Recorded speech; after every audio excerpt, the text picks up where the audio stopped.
Hello, everyone, and welcome to Nuuli Forged, a 5.5e actual play stream that takes place in the world of Nuuli, and 6 of my friends are brave enough to play in because it's the Cinco de Mayo, and it's a day for tacos and joy, and what better way to celebrate that than playing in my head? Um, that was convoluted as fuck, wasn't it? It was and was not necessarily, I think, what you meant to say. Yeah. Yeah, it was a little unusual of an intro speech. Yeah. NYC Zombie, thank you for resubscribing for that Prime scrub for 38 months. Thank you so much. Wonderful. Let us go around and introduce yourself, your character. I need somebody to roll me a D31 because it is a new month now, folks. A new month. There we go. Great. Oh, scroll down to the bottom. Glorious. Wonderful. So please introduce yourself, your character, and answer the question. This is kind of a meta fun one. From the point of view of somebody close to your character, what is their greatest strength? A close friend or family member, what do you think they would say that your character's greatest strength is? And we will start at the top of the stack with Sarah. Hey, that is me. My name is Sarah, and I play Andra Grandspark, the halfling Wizlock? I don't know what to do with that now. Yeah. Oh no. Did Sarah just freeze? You did a very interesting pose, I might add. Yes. Oh no, Sarah has froze. Well, she was just too baffled, too confused. too much confusion. Well. Great. Oh, you're back now, Sarah. Okay, you all froze. What did y'all hear? We heard Wiz. You froze. Awesome. Cool. So yeah, Andra Grandspark, the halfling wizard, or Wizlock, and I would say that, assuming that this person you're talking to likes Andra, which is not all that popular a stance, I would say that they would say her greatest strength is her determination and perseverance. All right, very cool. I dig it. Thank you. Next up, we've got Matt walking away from the world. Did Matt forget how the alphabet works? He certainly forgot how his headset works. Push to talk, baby. Beware. Beware! Beware, Matt is still muted. Stand by.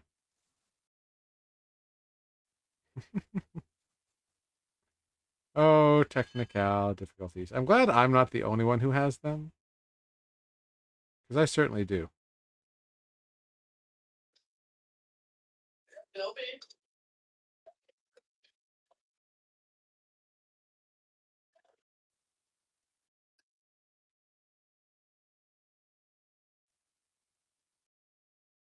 Nope. Nope, still nothing. All right, well, maybe he'll reload and it'll come back stronger than ever. In the meantime, oh, here we go. Does it work now? Yeah, there you are. Those dulcet tones. All I had to do was hang up, apparently. Hi, I'm Matt, playing Corvus, the Changeling Phantom Rogue, and this is a tricky one, I guess, but Ozo would be the closest to Corvus at this point, perhaps, and Ozo's might think that Corvus's strength is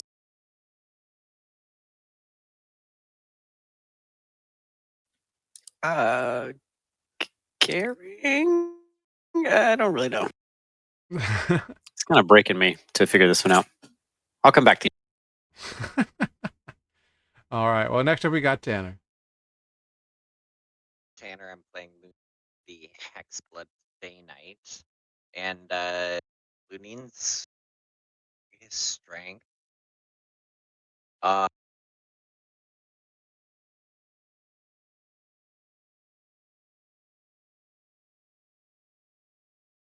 I didn't think this deep.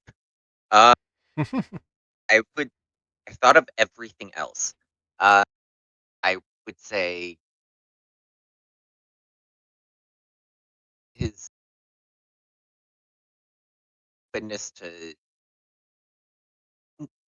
newer things. Not, I mean, he's just stuck up, but he's not at This is a great night for technology. the other. I guess the other nobles not as bad. Okay, cool. I dig it. Thanks so much. Next up, we've got Jeff. Hello, I'm Jeff, playing Selenar, a elf druid. And Selenar's family would tell you he's endlessly curious. He doesn't stop asking questions. He doesn't stop observing and trying to figure out the world around him, um, which can be a strength, but also sometimes he gets lost at what's in front of him. So, yeah. All right, very cool. Well done. And I am Jared. I'm your humble dungeon master here on Nuuli Forged. I play everyone and everything else that is not the 6 player characters. You may have noticed that 2 of our players are unable to be here. Amber, who plays Ozo, is in a different time zone, so she will not be here tonight. Mike, who plays Justin Timberdrake, our Bardlock, will be along in a little while. Unfortunately, work happens sometimes. We all know how that goes. All right. Well, that all being said, unless anyone has anything they'd like to add, we can dive right into last time on Nuuli Forged. Ari Boops, thank you for Loyalty. the link. Loyalty. Ozo would say loyalty is your... I don't know. Maybe we should ask Ozo. The whole point is you decide what a character close to you or someone close Don't give to me you. that power. Also, I think you're Ozo this evening, so you're asking yourself I anyway. thought that might be an Oh. interesting twist on your I question don't is know. I'd what say would what does Selenar think Corvus's strength is, for example? Maybe next time. Could be. It's a roll of the die, what the question is. All right, let's dive into last time on Nuuli Forge, because we were off for last week, so let's do this. Last time on Nuuli Forge, the Dead Ringers looted the bodies of the Crimson River, finding quite a few trinkets of value. They then left the dungeon, having convinced the hobgoblin Thraden to accompany them to Madanat, and then to lead them to the Goblin Court, a region of the Fey realm. After a long rest, the party saw that Andra's ears had blackened just like the rest of her body, and so they returned to the dungeon to the Tomb of the Dark Sleep and questioned Clauses about what was going on with her. And while that entity did not know, he was able to show her both her deaths, but she saw the second one from outside of herself, as though she was merely a spectator of that second death. This was odd, and Clauses had no answers as to why. Departing once again, the party began to trek through the oasis, only to discover a massive coatl-like entity who was this massive like serpent body with wings of rainbow and feathers. And they asked if it would help Andra, to which it agreed, but each party member had to decide in turn if they would aid in bearing the price for whatever this spell or ritual would be. Eventually, all party members decided to share in this weight of this price. And Andra underwent this hour-long ritual, at the end of which she collapsed to the ground, but then awoke, her body fully healed, but with no memory of the last 2 weeks since she had been stabbed to death by a wereboar. As part of the price for this miracle, Lunine is unable to slay a living creature for 2 weeks, a fortnight. Selenar must plant 17 different trees before the year is out. Andra is not sure about her price, but she knows that she has paid it. And Justin may not imbibe alcohol for 1 month. And we will reveal Corvus's price in just a moment. The party thanked the great winged serpent for its aid, and then began filling in Andra on what she no longer remembers as the sun sets on the dead ringers once more. We find you all kind of in this camp that you've made to convey this to Andra at the in this safety of this fairly innocuous oasis, where, despite the danger beneath, the above ground seems to be fairly mundane and safe. And it is at this point, Corvus, as you are kind of listening to your friends and allies here, you are reflecting over the happenstance of the last few days. You had this awakening in this temple of the deep sleep. Or this tomb of deep sleep. You had these memories return to you. You encountered creatures that resembled those in your memories, and you saw one heavily armored bullywug that had a totem dangling from many of the trinkets across a bandolier. That totem matched one that your late father once always carried in his pocket. Unfortunately, you were unable to track down and question this individual, as in the climactic battle between the Crimson River and your own party of dead ringers, he somehow escaped the lair with the other two commanders of the Crimson River Battalion. So indeed, Sir Depons has escaped your grasp with nothing but questions in your mind.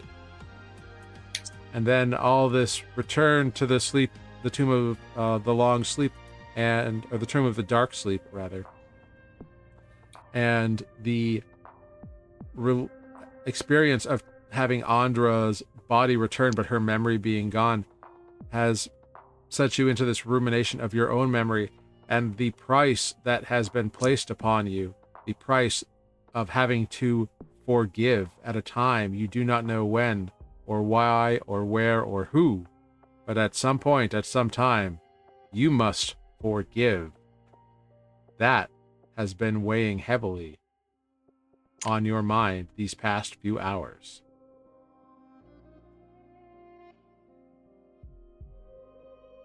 And I think all of those who are filling Andra in on the story notice that when Corvus is not speaking, he has withdrawn a bit and seems deep within himself. More than usual.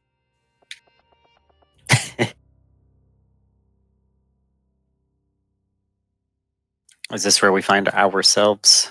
This is where you find yourselves, having related the past 2 weeks of events to Andra, up to including the interactions with the massive Coatl, who, as soon as your party finished their business and you thanked them, they curled up into a tight little coil on the beach of this oasis and attempted to enter a restful state, have a bit of a nap, as your party withdrew from the area.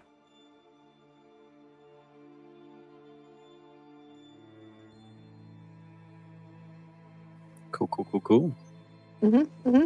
And then we're getting ready for bed. Is that right? Yes, the sun is setting at this point. You have filled Andra in over the events of the last couple of weeks in the dungeon below. Andra, you don't have any memory of these last couple of weeks. Nope. You are told about your experience in the temple, or the tomb of the deep, or the tomb of the dark sleep, including the bit about how you said that you watched your second death as though it wasn't happening to you, as though you were an observer. The first death, from being stabbed by the wereboard, you saw that through your own eyes. Second death in the cube, you did not. Right. Or so you were told, anyway. Or you have been told that is what you said when asked about your friends. Right. Yeah. Which is a weird scenario. Kind of weird. You also still have a lingering feeling of having paid a price, but unsure what it is. Right. Did you check your money? Other than this loss of memory. Did you check your money purse? Yeah, it's unclear yet if those two things are related. Mm-hmm. Cool. Interesting. And you, of course, are still suffering the effects of having died. Right. Which is the -4 to everything. Right. Although you have had a long rest, so I believe you're down to a -3 now. Oh, sorry, -3. We did have a long rest? You did. Okay. We're on the eve of another, it Yes. would seem, yeah? Yeah. Yes. Yeah, essentially this morning you woke up and Andra's ears had turned black, and that's what prompted you to go back into the dungeon, and then you found the coatl, and then you spent the rest of the day filling Andra in. Gotcha. Understood. So what I remember is literally walking away from the coatl. Correct. And them telling me things like, a unicorn, really? That must have been so cool. That must have been pretty cool. He was very nice. You could go meet him again if you'd like. You don't remember killing it, I guess. No. So it probably does not really want to see me. I think it forgave you. I didn't Well. know. What did I do to you? You hit me with a fireball. Oh. Sorry. And it killed the unicorn at the same time. Fireballs are really big. Yeah, you said you didn't care. That also seems likely. Maybe you weren't totally yourself, given, I don't remember this, so maybe whoever's eyes I was seeing my second death through was also telling me to throw fireballs around. Also, fireballs are really big, and they're always bigger than I think they're going to be. I'm sorry? Sounds good. Sure. Cool. Hey, is anyone carrying any incense? I seem to be out, No. and I kind of really miss my rat. I don't think I've got any incense. All right. Well, I guess I'll just have to get some when we are going back to Madnet, right? Like, I can probably get some there. That's the plan. Sigh. Related, does anyone know anything about these really weird stuff in my backpack I'm carrying? I've got this thing, it kind of looks like a spade. And it's really heavy, and I'm not sure where it came from. I don't know. No. You put good things in your bag all the time. All right. And I've got a lot of runes written down. Nobody knows what that's about. The runes were... Didn't we find runes left behind when... The teleportation. when they escaped? Ah, all right. Sure. I'm just digging through my backpack, being like, what do you think guys think this is? Anyone remember me picking this up? Yeah, it is interesting. I forgot about the spade, though. Yeah, it's just this thing. It's about yay big, and it's shaped like like the Ace of Spades. Anyone know where I picked this up? No. I don't remember. Okay. Jeff doesn't remember that at all. But I did miss one session, so it could have been. I missed like 3. All right, I'm just gonna stick it all back in my backpack and be like, we'll figure it out one of these days.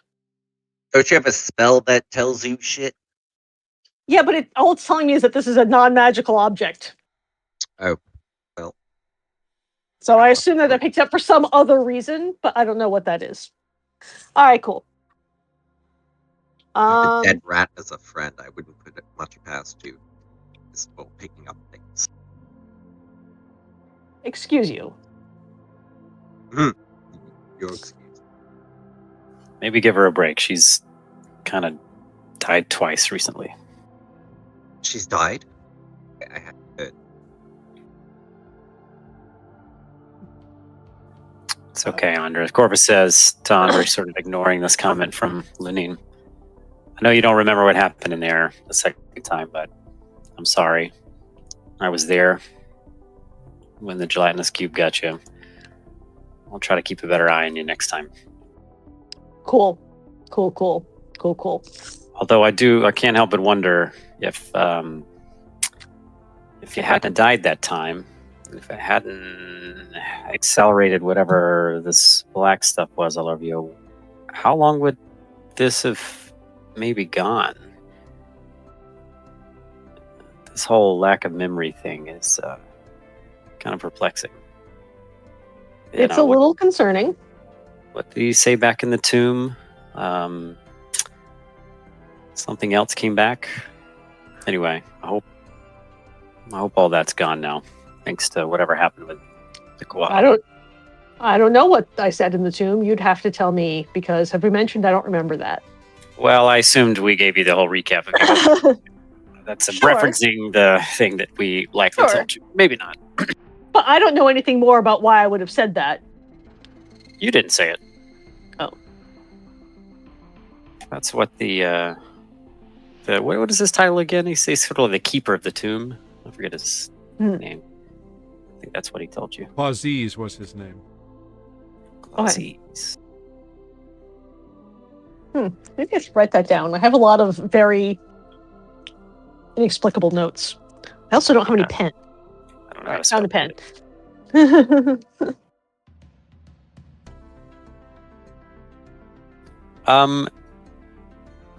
If we're just going about like evening activities as we make camp, are we near? Is there water in this oasis? Right? There's a lake. There's a lake. Yeah, there's a massive lake here. It's like the oasis itself is like a 3-mile wide location with a massive freshwater spring at the bottom of this lake. Corvus will slip away at some point as people are getting ready for bed or whatever. And he's going to walk to the edge of the water. Mm-hmm. And he's going to kind of stand there for a long time, I think, just looking at it. Something I need to answer, I guess, about his character is I don't know if he's ever willingly gone underwater since childhood.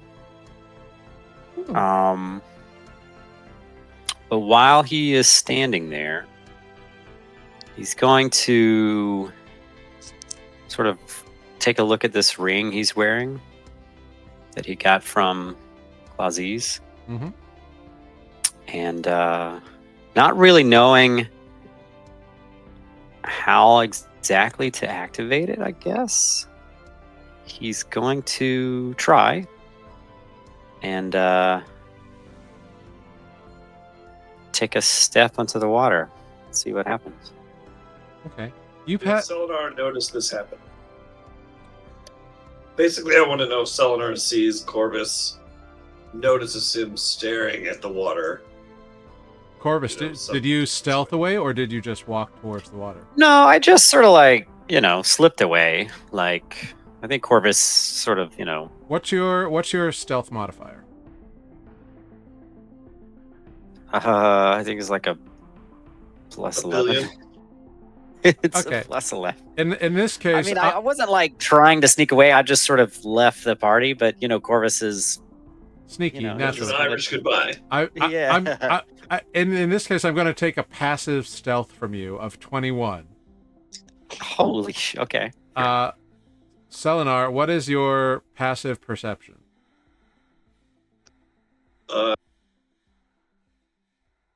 18.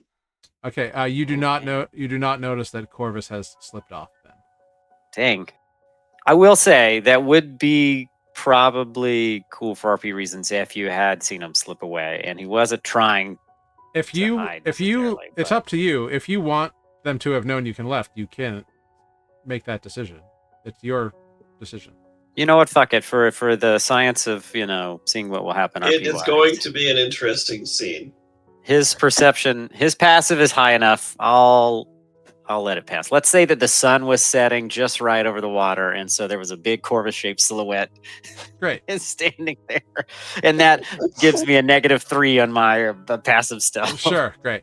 All right, yeah. So, yeah, you definitely see Corvus over there make his way down and looking out at the water for some period of time. Are you like looking at this ring? Yeah. I've never used a piece of equipment like this, as far as I know. And that's not entirely true. I guess I did technically use the eyepiece of Arcane Revelation at one point, but I've not used this item yet. And yeah, so I'm just sort of looking at it. Maybe like it's on my finger. Maybe I'm just sort of like spinning it on my finger. And I'm nervous.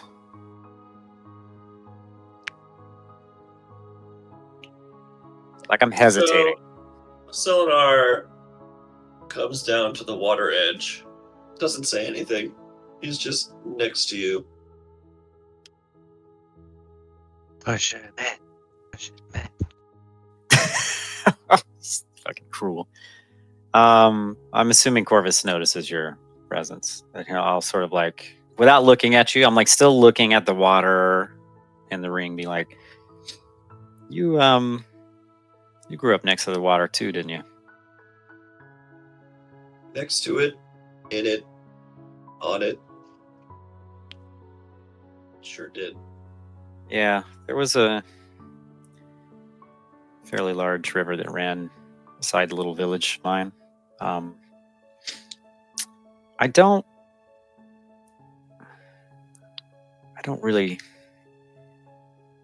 think I've been in it willingly since the accident. Do you miss it? The water, I mean? The only time I don't miss it is when it's here with us. We were on a ship for so long, but Different. I was just, I was grateful to be inside the boat. It's kind of, I don't know, it's kind of beautiful here. We've been now in the desert so long. I can't remember the last time I've seen this much water. Feels like forever. We were even underground. I've got this gift from the keeper of the tomb back there. I'll like sort of like reference the ring a little bit. I think I know what it's supposed to do, but I don't know if I don't really know if I know how to activate it. Quick out of character, I guess. Jared, like, would he just sort of instinctively maybe know how to use it? Yeah, you've had the ring for a couple of days now. Yeah, I guess I'm attuned to it. Well, you don't need to attune to it. Okay. But every time you put it on, the blue gems within it glow, and you almost feel as though it's wet around the ring finger. And you feel like if you say, and when you look at one of the, like between the gems, like in the wave patterns between the gems, you see a word carved into it. You don't know the language, but somehow you're able to. Well, actually, what languages do you know? I know common, obviously, common sign language, Gnomish, Goblin, and then Thieves' Camp. You do recognize the script. It is in Gnomish. Whoa. and it says Cribblefall. Tribblefall? Cribblefall. Cribblefall. Let me write that down. Sorry, Jeff. Did you want to say something? Cribblefall, translates to run across the surface.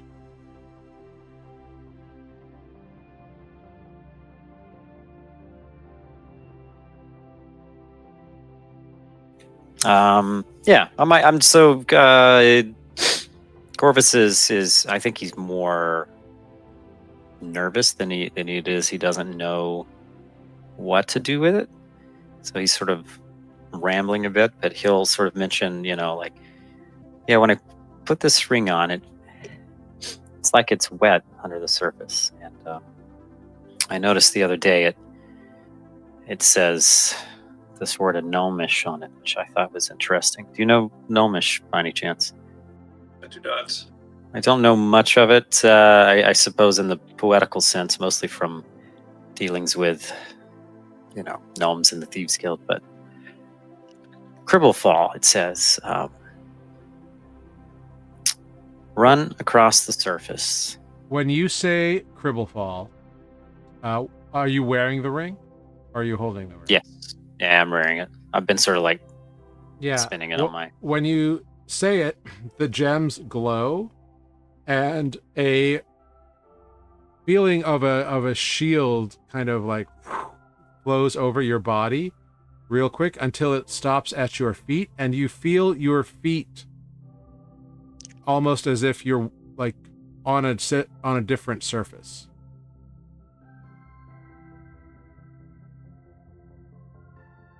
When this happens, Corvus will put out his foot above the water again, and he holds it there for a little while, like, again, hesitating, and then finally puts it down and takes a step. You take a step into imagining you are going to step into these few inches of water from the shore here, and being that it's a massive oasis, it's fairly calm, like only a little bit of a breeze, so it's almost like glass. And you step into the water, except you don't step into the water. Your foot stops on top of the water, and as you put your weight forward onto that foot, you remain standing on the water. So, like, when that happens, I think there's sort of immediately this just sort of like relaxed. I put both feet on, I stand, I take another step forward, and then I turn back to Selenar and sort of like have this like smile of like, this is strange. The world is full of surprises. This is really strange. And then I'll sort of like walk around in a little circle. And then I think I will just start running. I'm just gonna... Is there any islands in this lake that we can see, like, some distance away? Make a perception check.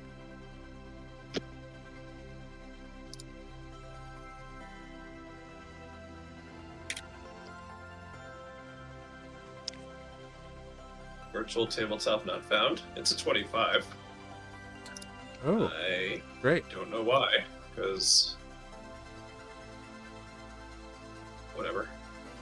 Did you click features and traits and update it with the... I did. That's all I got. Go. Great. I see it. It's okay. Great. Yes. Looking out, almost in the middle, like it's not like a big island, or it's like maybe a little like just rock formation a few 100 feet out. The oasis itself, this lake, is about a half a mile wide, so it's maybe like, a third of a mile in, maybe, to your best guess. There's like a little rocky outcropping.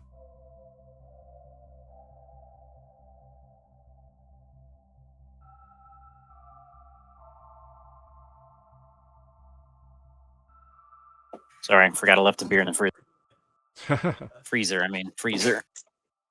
Oh, that's a bad idea. Beach on the island. What do you think? A nod over there. Corvus will just sort of shrug and be like, I mean, is there still daylight? Yeah, it's getting dark. But it's dusk right now. But it's a desert, so until the sun actually dips below the edge of the tree line here, you're probably okay. Not too much time left in the sun, right? Corvus That's will only a try couple to. 100 feet, right? What was that? As you look at the sky, watching to gauge if there's enough sunlight, Selenar just says, "I won't leave you behind," and he wild shapes into his reef shark form. Sploosh into the water. Fancy. So you are standing on the water, and Selenar is circling you with a shark fin. And suddenly I hear. No, just kidding. Corvus will, take off and run to this little island for funsies. You begin running across this water, and you can hear the sounds of the waves around you, and it's when you kick your heel up, water splashes. The water is being water, but as you run across it, everywhere your foot stops, it is like sand, like stone, like glass. It is. You can walk on this water. It is just a effect that you are now under, and you run out to this rocky outcropping, and it's not very large. Selenar is swimming along behind you, or in with you. What's Doing the dolphin thing. What? Next to him, where how dolphins jump out of the water when they're playing along a ship. That's what I'm doing. Wonderful. So this reef shark bounding along beside you, swimming next to you, and you get your way over to this rocky outcropping, and it looks like a few rocks have jutted up from deep down. It's not in a gradual increase. It's these must be the peaks of some crazy rock formation that has kind of been dug out around by the water itself over time. Because it's not very large. It's maybe 20 feet wide in total, and it's imagine a group of pencil lead that's all chopped and bundled together. It looks kind of like that. There's a couple of islands like that, I think, off the north coast of Ireland.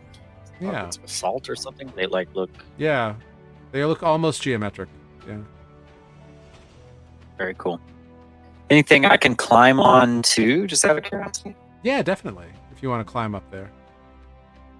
I'll if Selenar is doing his dolphin shark thing, I'm just gonna say I'm gonna shimmy up there and just check it out. Yeah. Selenar tries to do a cool jump out of the water and turn back into an elf mid-air and then land on this island. All right. Would you like an athletics check? Roll a dex. I would love an athletics check for that, please. Doing it. +0. Let's go. Then Selenar breaks his neck. A 9. I don't know why the virtual tabletop's not working. I don't know. But But you ploosh out of the water, change back into an elf, and face first right into the side of one of these rocky protrusions, and then sploosh Ow. back into the water. You don't take any damage, but you do suffer 3 points of ego bruise. Emotional damage. Can we see that from the shore? No, it's far too far away. Damn. Corvus goes, What "Oh if I- shit!" And it's like, "Wait, how do I can't get under what?" Selenar clambers out onto this rock and is Yeah. just with a smile on his face, and is just Bloody nose. Little Are you bruise. okay. and he just Yeah. sits. on a rock, watching the sun set over the mountain or whatever. This feels nice, says Corvus, after all that time underground. I don't really know how long this lasts, but hopefully I can get back. We'll get you back. The water won't hurt you. What happened to make you so nervous about it? Yeah, I guess I guess no one was around when I was dunking my head in the water in the tomb, but my sister drowned. It was kind of a really dark day for me, so I don't know. Sorry to hear I that. don't think I go ahead. Oh, he just says, "I'm sorry to hear that."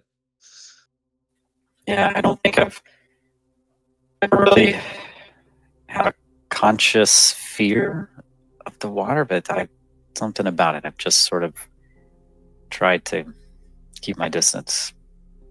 And yeah, I don't know. When I was in that tomb in the dungeon, the entity in there wanted me to dunk my head under the water to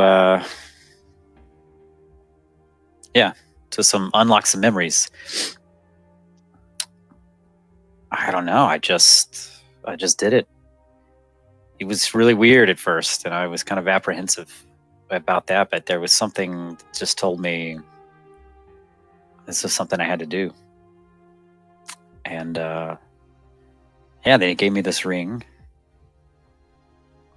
I don't know. Now we came back out and I saw this oasis here, and I thought,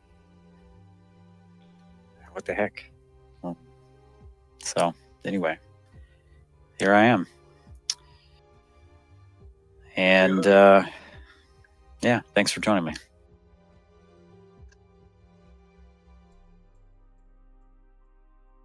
Shall we try to get back? Yeah, it's getting dark. There's one more thing I got to do before we turn in for the night, so let's get back before everyone's asleep, I think. And is there anything else on this? This is just a rock, right? Like, there's nothing really to Make a perception. explore more than. Make either a perception or investigation check if you would like. Now my curiosity's getting the better of me. Should I be making this check too, or not? Selenar just thinks it's an island in the lake. I tried. I don't actually know if it went through. It did. Yeah. Oh, it did. Okay, did. cool. Yeah, great. Yeah. You are looking around here, and in this setting sun, you see something glint between the rocks. Like you almost see like a red glint. Very cool. I'm going to tell Selenar, like, oh wow, hang on. There's something here, I think. I almost didn't catch it except a sun setting just right. I'm gonna try to see if I can pick it up. Yeah, you stick your hand down into that crevice. Are you going straight for the glint, or are you kind of like carefully like going around it? Like, how are you getting down to it? I mean, I think Corvus in general is careful about what he pulls out of unknown objects out of unknown places. Yeah. So you reach your hand down there and kind of get your arm in and kind of carefully reaching for it. You feel something metal and something flat, and it feels like it has an edge on it. Is it something I can pull free? Yeah, you give it a little jiggle, and for a minute there's a little bit of resistance, but then it comes free. And you are able to pull it out, and what you pull out is a really well-made little short sword. It's You're king of the Britons. It's you've pulled it out by the blade. The pommel looks like it had like something like holding it, like either dirt or like maybe little roots or something. We're just like holding it there because it's a little grimed. but the pommel is in the shape of a like a hexagon, which is kind of a fun little thing, or like a little like squared off, like a D. I guess not really a hexagon so much as like a D12 almost, like a D12 kind of shape. And the hilt, instead of just being a crossbar, it like curves up as though it was little like spiky bits. So like instead of a crossbar, the hilt kind of curves up into little hooks. And the blade seems extremely well made and serviceable, and is a deep red. Very cool. This look like Sarah's Yes. die there. Yeah. Very cool.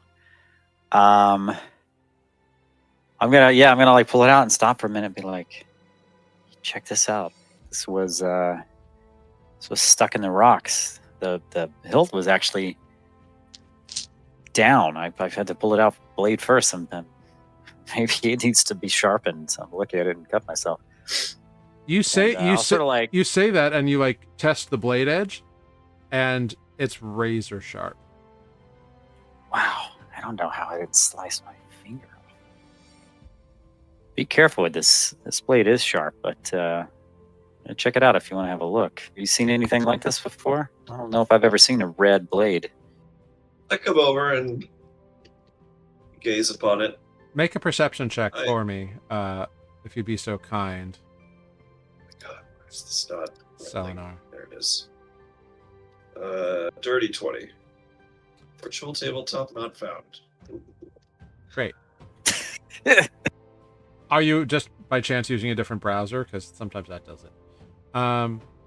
Anyway, so you come over to look at this blade, and you see like, you know, Corvus like tested it on his thumb, and there was just like enough to like see the sharp, and just like a little bead of blood has kind of welled up, you know, like it does like if you touch something sharp. But you also notice that a little blood was like left on the blade, and the blade absorbs the blood.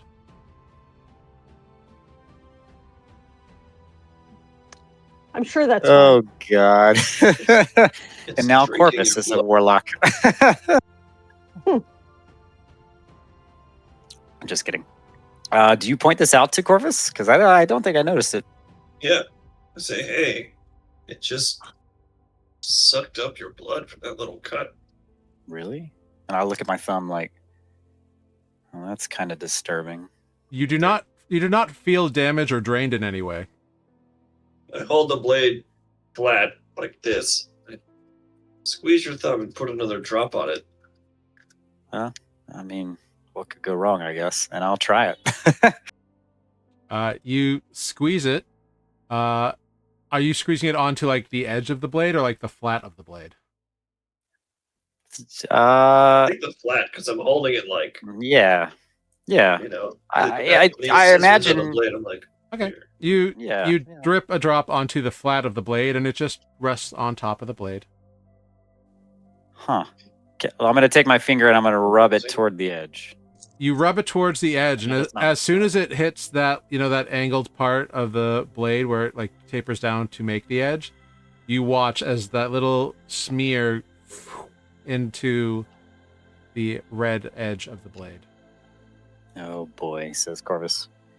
We need to maybe get this back and have Andra take a look at it. Sure. Yeah, let's see if I can still jump on this water and run back to shore. And I'll like stow this in a way, you know, instead of like running with this open blade. Mama told me that was a bad idea, so I'll stow this blade somewhere safe and then see if I can head back to the edge of the water. Now, for the sake of mechanics, I still think that like this all should be like a bit of discovery for Corvus. So he's going to try to go back and just walk on the water again and see if that still works. So I still have that feeling that I got when I activated it. Yeah, you step on it, and it's there. It's only been like 20 minutes. Okay. It just says in the description, while wearing this ring, you cast Water Walk from it. Yep. And it targets Targeting only only you. Yeah, which I now assume that saying the word truly activates it. So does it just when I take the ring off, spell is gone? So as long as it comes on, I guess I'll test that. All right. You don't have to answer if you don't want. Is that what you do? Like you step on the water and you are standing on the water. Okay, so I'm gonna sprint back to shore. When I get back to shore, Do you have any wild shapes Take left, off. Selenar? oh, I do. Okay, you're good. I throw Selenar the ring. Don't drop it. Yeah, I was planning on when Corvus is moving across the water to just shark form again back. Yeah, easy enough to do. Sploosh, dive, shark, running on Yeah, water. this is very not even worth talking about for Selenar. I'm just Yeah. gonna check By off the- the wild shape. By the time you make it back, the sun has fully set. It is now twilight. And your friends have set up a campfire. Excellent. So before I get back to the camp, though, I will try to take the ring off and then put my foot in the water. You just to, take your ring off and put your foot on, and your foot goes through the water. Now I'll put the ring back on, and I'll try the foot thing again. It's still there. It seems like whatever the magic is works on you for essentially it works for an hour. Like you get the sense now that you've used the ring, it works for an hour. But you do have to be wearing the ring. Now, technically, mechanically, the ring says while you wear this ring, you can cast the spell at will, targeting only yourself. I'm saying that also, in addition to that,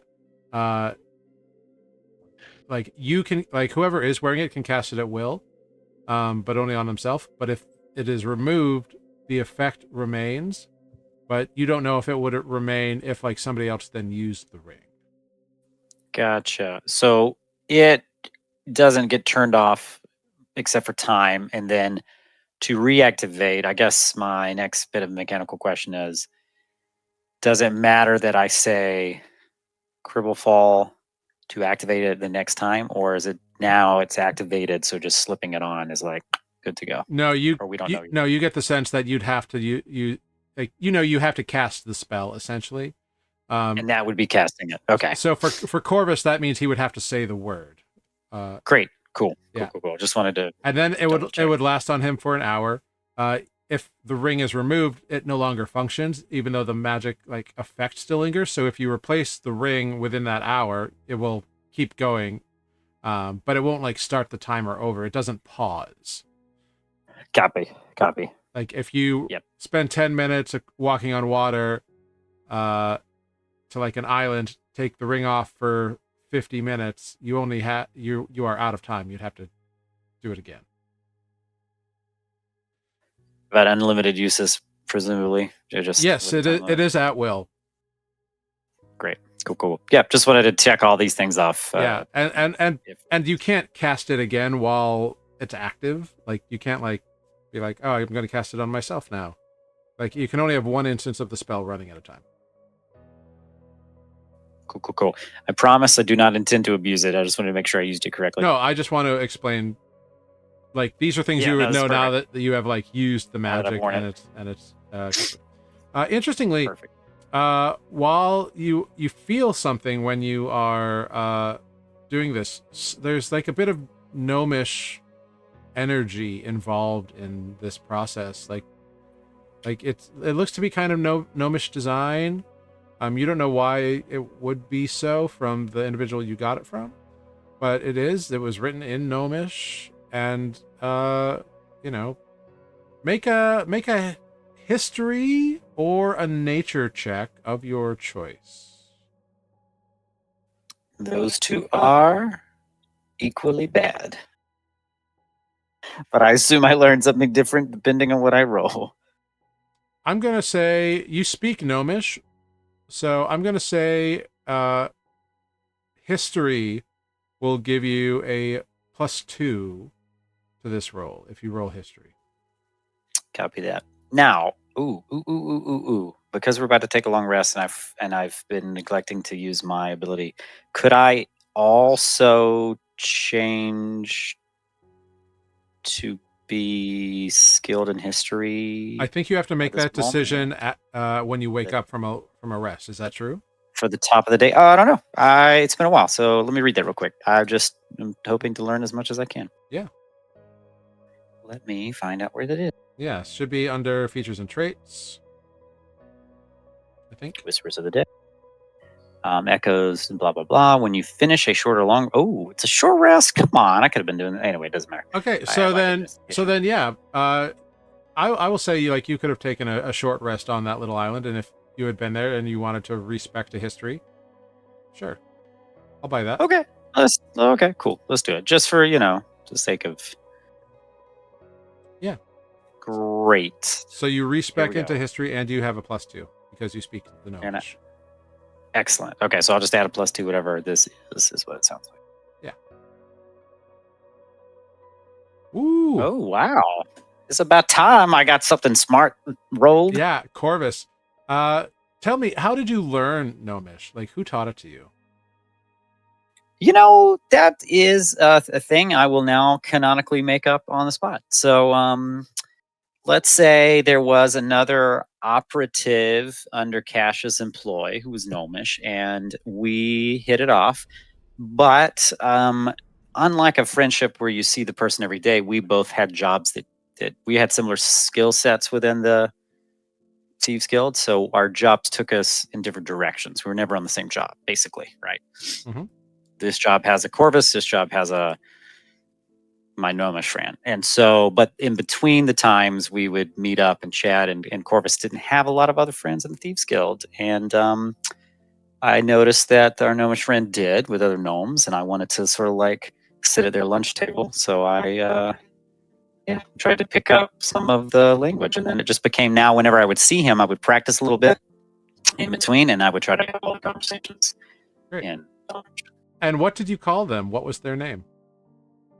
their nickname in the guild was Cricket. Wonderful. So over the months that you were taught Gnomish by Cricket and kind of observing and absorbing the information, you also learned a bit of history of Gnomish peoples. In very general broad terms, gnomes are heavily influenced by magical creatures, by magical entities in their history. There are stories that they tell of how they were carved from precious gems and minerals in the original creation myths, or how they were favored of some smaller deities, or how they have strong bonds to the Fey realm. And as you're kind of expanding on this, you feel something unlock within you. And when this thing unlocks, you can't help but be surprised by it, and as though you've been attacked almost, even though you're not in danger, but you feel like something has come and attacked you almost, and out of pure instinct, you suddenly disappear and reappear 30 feet away in a form of black mist. Ooh. I look up and I'm like, did anyone? Who did that? Ooh, are you copying some of my tricks? I don't know. Did you do that? No. How? You say a black mist? Interesting. I'm still looking at the ring, I presume, right? Yeah, the ring, the ring's effects have not changed at all. You didn't feel this come from the ring. You felt it come from in yourself. I don't know what that was. That was very interesting. I've never done that before. That's what you do, right? And I point at Lunin. Maybe something like that. I mean, I'm not necessarily magical minded. How do you? It's just something I do. Okay. I'm gonna have to sleep on that. That was interesting. Yeah, you just kind of envision where you want to go and just kind of go. Okay. Yeah, I'm gonna. Oh gosh, I was not directing that at all. I'm lucky I didn't. I don't know, hit a rock.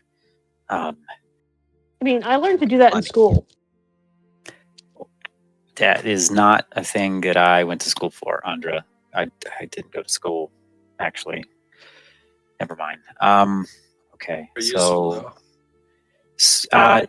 you know what though? Speaking of school and whatever the things you learned here, look, I found this thing on a rock out in the middle of the lake. Could you check it out before we go to bed? Sure. Do you always pick up random weaponry? He does. This is I not find it. news. Fair. All right, I will. This is like the second weapon I found. Actually, that silver dagger I found somewhere too. I think. Right. So yes, I will. Sure, I will sit down and ritual cast identify upon this sword Yeah. carefully. Yeah. You spend 10 minutes casting it. And what you discover that this is a spiteful short sword. Oh, apparently it is full of spite. I'm not sure this is something you want to carry around. That Yes. sounds Yeah. Here's what you learn about it, Andra. It requires attunement, this weapon. This weapon was forged by a vengeful craftsperson who poured their hate and bile into it.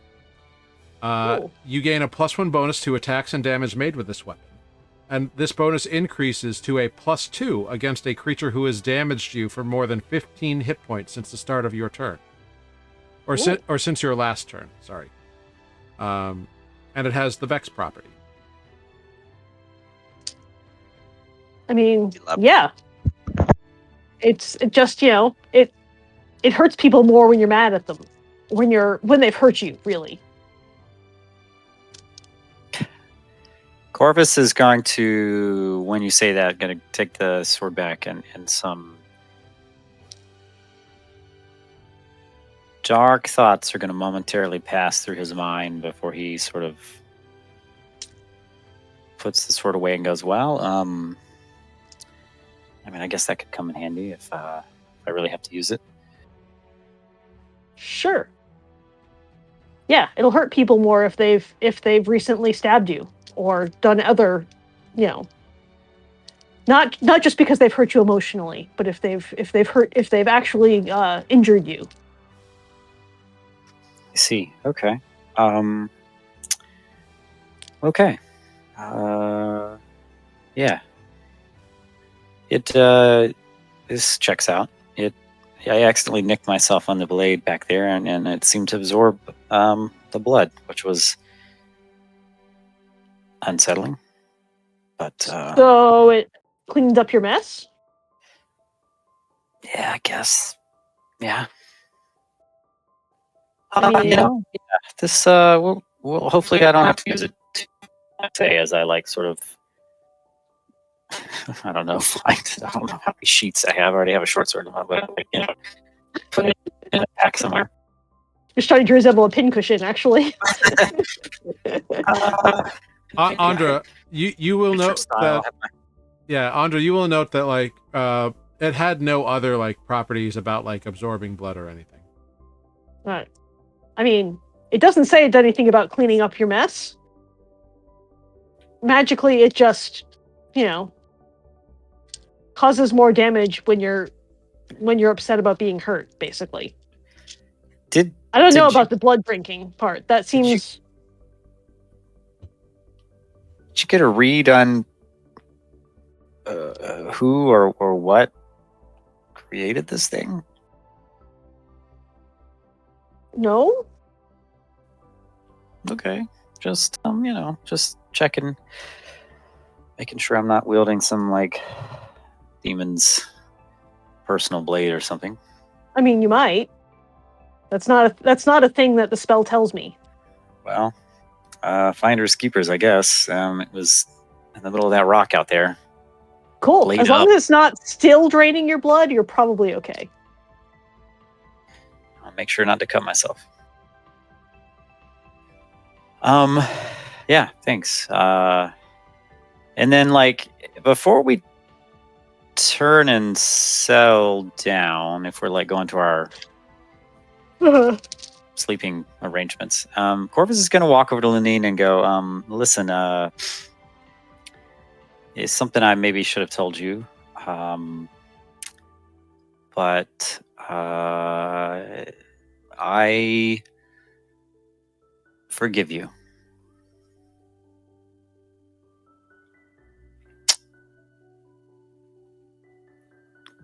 Yeah, that's what I was going to say. Good night. Thank you. Good night.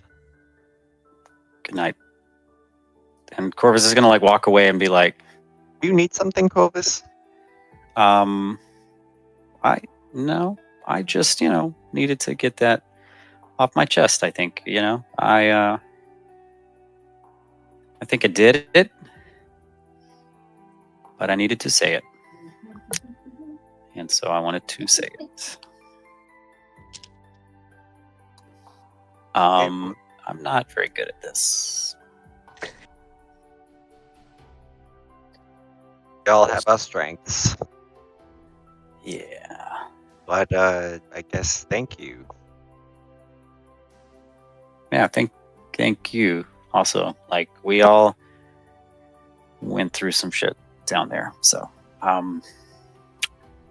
yeah, it was kind of nice that we all chipped in for Andra, that Coatl thing. Yeah, I don't know how this is gonna work out. Did you get like a weird feeling that you had, the price? Yeah. Was yours bad? Well, I can't seem to. I don't have the urge really to kill anything. Which Terrible. Could be good. Well, yes, but I feel like if I do hurt something, it will be very bad for me. I see. You Which- are the arguably fiercest among us, so that might be bad for us if you just can't or don't wanna. I mean, assuming it's from this spell, I can't. Yeah, I don't really know because what. magic and all that. Yeah, I don't know if I know what that means, except magic.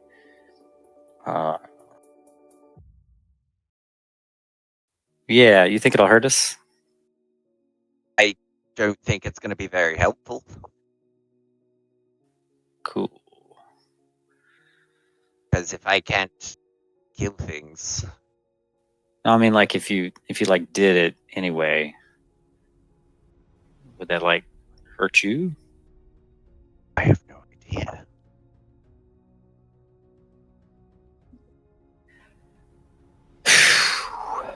Yeah, it's probably fine. It's probably fine. Yeah, and I can't like hurt someone just for you, or not hurt someone just for you guys to then hurt them. Oh. Well, let's hope we get back without much incident, and our new hobgoblin friend will, maybe Do you really pick think up some that's slack. going to be our luck? I don't know. No, probably not. But you know, I'm gonna try to be positive for one more night. I guess this was a good day. I think. Yeah, you look over and you see. Oh, sorry. No, you're good. You look over and you see Thander and Ozo having some kind of discussion, unsure about what they're talking about. I will bid Lunin good night again, and then I'll just sort of walk by. Did you say Xander? Is that Thander with Thander? with a TH. Yes, I assumed when you said Thander. Yep. um, Your we feeling, Corvus, has not abated. Like I mean, the weight the weight of your price has not. You don't feel like it has left you. Corvus walks away and like sort of like turns inward to be like, you know, oh fuck, and like Lunin possibly just sees Corvus walking away, going fuck. Corvus walks by Ozo and Thander and just sort of says like good night to Thander and Goblin, and you know, I don't know, some like Goblin small talk, and then goes to his. Yep. Yeah. Thander responds in kind and wishes you peaceful rest. The rest of you. Corvus, you can also add a spiteful short sword to your inventory. If you search in the equipment, you will find it. Very cool. You'll have to attune to it, but you're going to take a long rest, or you can spend the next hour in your sleeping role doing so. My precious. Yeah, so you have that now.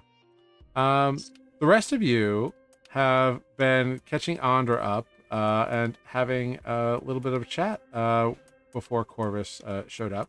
But he has this conversation with Lunin, and I leave it to you to what you want to discuss, or if you want to turn in for the night. All of you have this weight of a price upon your spirits. I don't think you've shared that with each other, except for apparently Lunin just now. But you know that your return to Madanat, you can go one of two ways, right? You can return the way you came, which is by going up north, kind of towards the up towards Port Dwali, kind of northeast, up here, because you are currently here at the Akir Oasis. Again, very, very hot, but you won't have to be that way for long, hopefully, if all goes well, although you don't have camels anymore.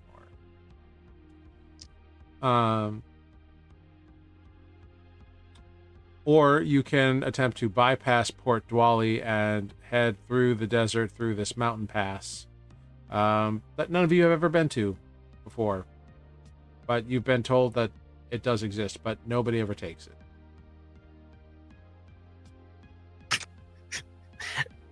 The last guy. Never mind. Selenar's into long rest and would advocate to go back the way we know. And also has people on it that aren't going to try to kill us, I think.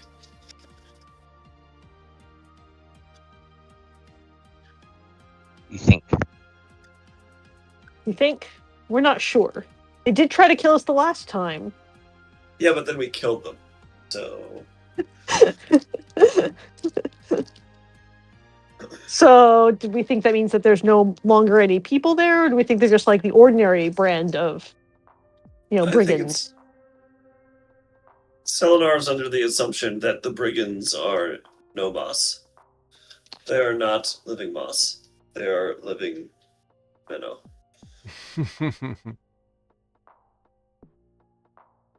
Cool. I mean, there's stuff I want to do in Madnet, but it's not like I'm under this time crunch. How are those wrists feeling? friends. I feel fine. All right. Yeah, you all know that those with the wristbands did have a year Right. to pay back their And debt. it's been like 2 weeks or something. It's been about 3 weeks. Yeah. So usual watch situation, I suppose. Yeah. You all take a long rest, go through your rotations. The night passes uneventfully. The oasis doesn't seem to have any sort of dangerous elements within it. And you awake the next morning, fresh and ready to go. You go through your normal practices in the morning, doing your meditations, preparing your spells. Andra, Yo. you read through your spell book to learn your spells for the day, to prepare them. Yeah. You get to a page that you know has the fireball spell on it, and you can't read it.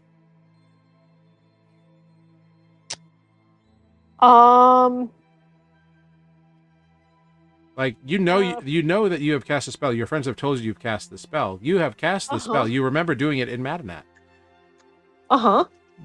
Looney just yelled at me for casting it. But for whatever reason, you can't, like, you're seeing the words and it's like they're mushing together and like it's like they're spiraling in on each other and you can't make out the symbols and the procedures. It's the you thumb through your book. It's the only spell that it's happening to. Does it look like the water damage that is on my other book? No. Ah. It is isolated only to these 3 pages of the fireball spell. I am going to sit down and ritual cast comprehend languages and try again. Same thing. It feels as though something is preventing your brain from processing it. And in figuring this out, you feel that price that you didn't know what you paid, you think you found what it is. God damn it! You all hear Andra shout, "God damn it." And scene goes to black. Everything okay over there? No, apparently my spell book is damaged or something. I come over and look over your shoulder. You I see, know it's all just Greek to me. You see an indecipherable page of, like, writing. You see runes and glyphs and numbers and symbols, but like you can read, you can see them fine. You don't know what they mean, but you can see them. Andra's got to kind of glare at Selenar and slam the book shut. I shrug. It looked the same. Unintelligible. What language is that written in anyway? I don't even know what to call it. Magic language?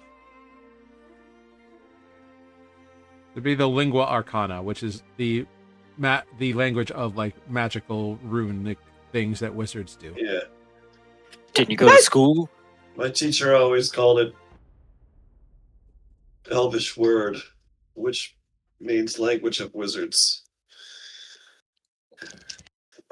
But it's not that because you can't read it. So it's just magic language. This is not the proper name for it is not something Andra would have bothered to remember. While I have comprehend languages, which I believe lasts for an hour, I'm gonna pull out the other book and see if I can read any of that. Which one? The slightly water damaged book that the creepy guy lives in. Yeah, you read some of the book. You get through some of the water damage, which was mostly the stuff you'd already read. Right. But reading a little bit ahead, doing a quick skim, it's all written in common already, so like you don't really get any something new from it. Right, but at one point I couldn't read it, so I'm looking to see if there's further. But then you made the tincture. Right. Yes. Yeah. But it's more of a, I've got it up already, I might as well look to see if it Yeah. changes anything. Yeah, it doesn't reveal any new secrets to you in this moment. But you know that you can read more of it if you like sit down and give it some study now. All right. Are we leaving right this minute? We're about to go to sleep. When I say study, I mean just like woke up. hours and hours of study. Yeah. Yeah. No, we just woke up. Good morning. Oh, I missed the good morning, I guess. Yes, you have all had another long rest. You can apply a long rest if you haven't already. The night was uneventful for your watches. Oops. I have a question whenever Andre's finished. Go right ahead. Mechanically, Mhm. I would like to use my other new feature, but like in the spirit of doing it in character, could Corvus spend a few minutes this morning, sort of like, I don't know, maybe thinking about all the battles we've recently had and ways that maybe he could improve by making certain moves sooner, this, that, and the other, and be able to cast Gift of Alacrity. I don't actually know if that's how you say it. Yes. Alacrity. Yeah, it's alacrity. Alacrity. Yes, I put way too many letters in it. Alacricity. Alacrity, aluminium. Alacrity. Alacrity. And my understanding is that the actual D8 doesn't be rolled until first initiative of the day. Yeah. But once it's rolled, that number remains for the duration? Question mark. It's a one-use thing. It's an 8-hour thing. Yes, it lasts for 8 hours until it's used. Once it's used. Right. So like it just, I can only use it on one initiative of the day, or is that what you mean? So like it doesn't last for multiple encounters. It's just the first encounter gets used and it's gone? Question mark. I believe so, yeah. Okay.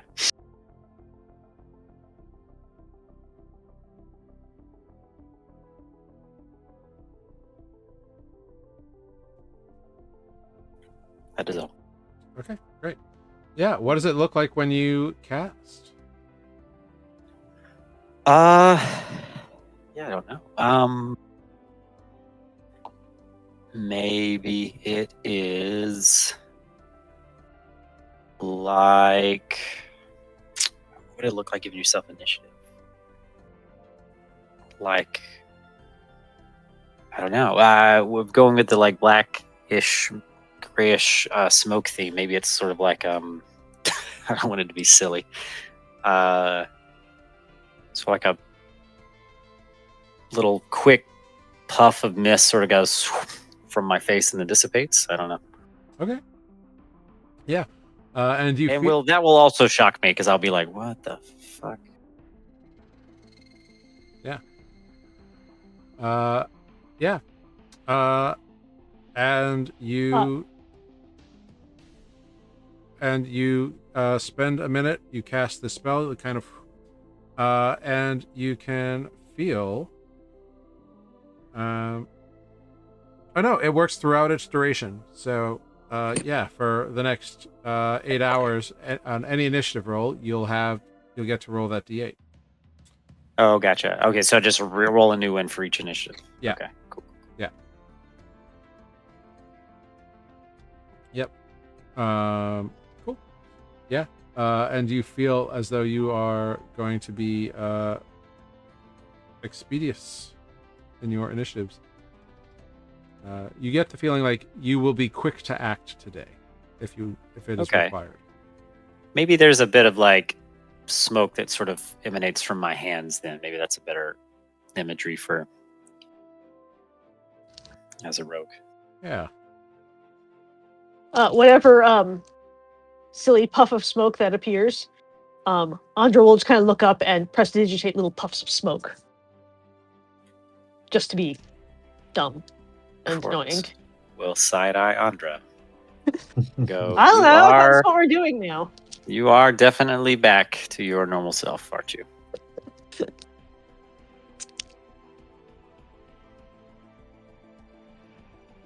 Great. You all pack up, get ready to head out into leaving the oasis behind and into the Hasa desert. If I may Yeah. interject.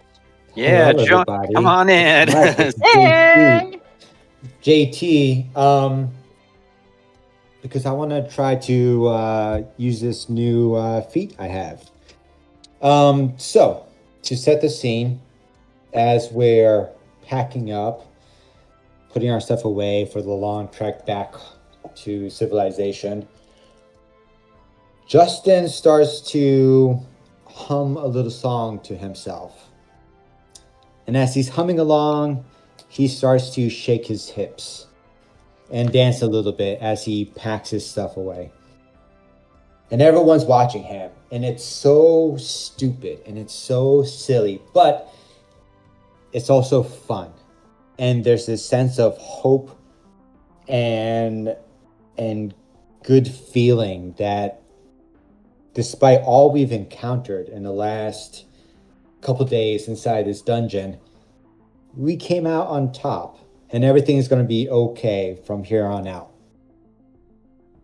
So with that, I will use my inspiring leader feat, and everyone gets 12 temporary hit points.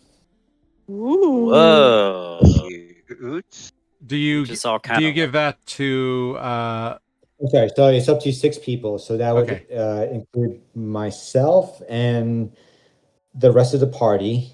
Okay, And so I guess not at least not one Thraden. more. Well, because there's 6 of you in the Thander? party, plus Thander. Yeah, just the core 6. Great. That sounds so exclusive. Of course. 12, you say? You're in the inner club. Not Of Thander. course. Sorry, it's not Thander. It's Thraden. I think I think Matt said Thander, and it's I said Thraden. Xander. That's what I thought I heard. Okay, Yeah. Thraden. All Yeah, right, I'll reread it. it's Thraden. Thraden. I like Braden, but with a TH, so it's Thraden. Thraden. Gotcha. Sure. Yeah. So Thraden watches and looks at you on. You are all not what I am used to for a military group, but you seem to know what you're doing. I wouldn't call the Dead Ringers a military group. But yeah, we're alive. I'm not one to Make it complain. I have greatly appreciated the last few days of rest and no longer being starved and kept in a cell, a makeshift cage. I am feeling much better, back to my old self now. It's very good to hear. Well, hopefully we'll be. Do you know your way through this desert at all? I don't think you. Have you been out this way? I don't think you have. Nope, I have never been this. I am following your lead. Deserts are going. I've never experienced this desert. I do not know what to expect. I will be entirely at your beck and call on this one. It's hot and dry. Well, I Yeah. figured Feel that. your water skin. Fair enough. Perhaps we should fill extra ones if this is going to be a days-long trek. Yeah, probably so. Yeah, probably. Do we Very well. have any extra ones? I have 1 water skin. I also apparently have 2 bottles of wine. How did you get here if you did not have... Did you have a cask of water or something? We had Yeah. camels until the Crimson River met us. Well, even with camels, you would still need to drink water yourselves. We did have. Metagaming here, reminding you that our whole system is Selenar just creates water at the top of day. Yes, Thraden doesn't know that. Yes. Right. We know that. We know that. You explain this, and he's like, magic, of course. Yes, very well. I have some command of water. Didn't It we is have a a non-issue. container? We needed a container to put it in, though, didn't we? We used We to had have a- a big container. What We had happened a to the big we had container? a air quotes Home Depot bucket on one of the camels that I made water into, which was enough for everybody for a day. We don't have a Home Depot bucket anymore. I mean, what happened to it? The last thing I remember, I had a camel, and that's one of the things. The disposition of the camels is among the things that, yeah, you said they're gone, but what happened to the stuff on them? Did they run off with our Yes. stuff? They were spooked by the Crimson River when they attacked us the first time. Yeah, I That's think I the was busy being difference. dead when that happened. True.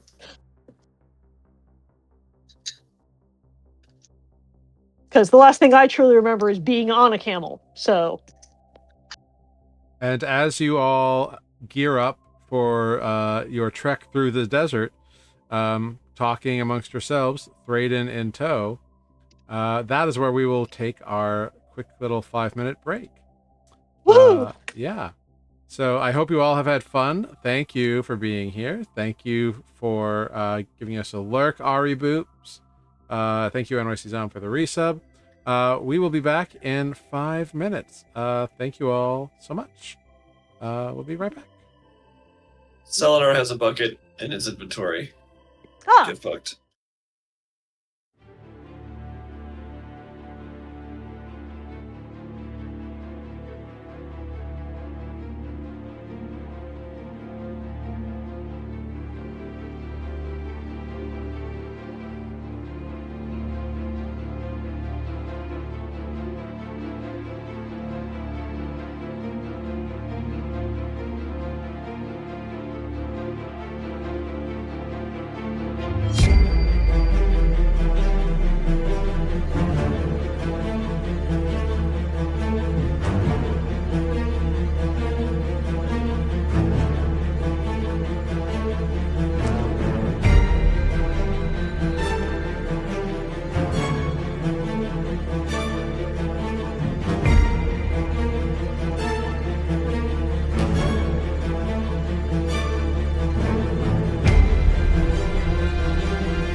and desert. Hello, everyone. We are back. Thanks for sticking with us over that short rest.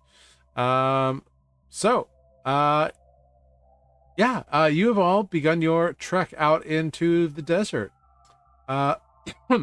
Reminder that this desert is insanely hot. Within an hour or so, it is just overbearing. I need everybody to make a Constitution saving throw, please. Awesome. I think I still have desert clothes. I would have Hey, changed that help at from Yeah. probably not, but I would have changed from Shade Hopper's way too tight clothes back into my desert traveling clothes. Okay. Great. Those give you Saving throw or check? saving throw. Remember, if you put on your if you bought the desert traveling clothes, you get a +2 to this con save. But you can't Woohoo. but you can't wear your armor is the thing. Right. Okay. Desert traveling clothes, con save. Got it. Yeah. Yeah. Andra 17. has no armor. Yeah. Cool. She's naked. All right. Everybody passed. Let me make one for That was up. nope, for Thondir? Thrayson? Whatever. Thraden. This is Thraden, sorry. Do I need to Thraden. roll for Ozo? No, you can. They're shadowy and indistinct during this time, so it's While we were around the oasis, could I have, since I like play with plants, could I have fashioned him a big hat or something? Yeah. Sombrero for Yeah. Cinco de Mayo. Yeah. You weave whoever you would like a hat. No, it's for our NPC friend. Okay, Thraden. I don't know if he has desert clothes. At least he can keep the sun out. Oh, of that's his right. eyes. He takes the hat. He says, thank you. This will be much better than my metal helm." And he kind of ties his helmet off to his belt and puts on this big, floofy, frondy hat that you've given him. Like that you went like this, and then we're like, "Oh, that's not big enough," and then went like this. Yeah. So he's got this shoulder plus a foot wide hat on. Looks absolutely ridiculous, but he's much more comfortable with it now, so he's very appreciative. He seems to have no problem this day, though. Selenar, as you are leaving the oasis, you kind of look off to one side, and you see one of the trees grow here. They're kind of like frommy palm style trees. You've seen them a couple times on your travels here, and you watch as a coconut kind of falls to the ground. Interesting. These trees are obviously very unusual to my experience, so I take a small detour and go look. What is the fruit? Yeah, it looks like a about this big around. It's like a tight little pod. Feels very hard, but also sounds hollow, and you kind of shake it and it's got a little sloosh in it. Yeah. Make a nature check.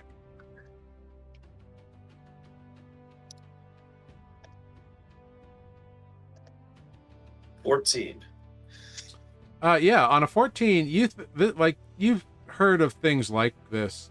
If you soak them in water for a few days, and then peel off the outside layer, you can get seeds off of it. Do I feel compelled to do so? It feels significant, yeah.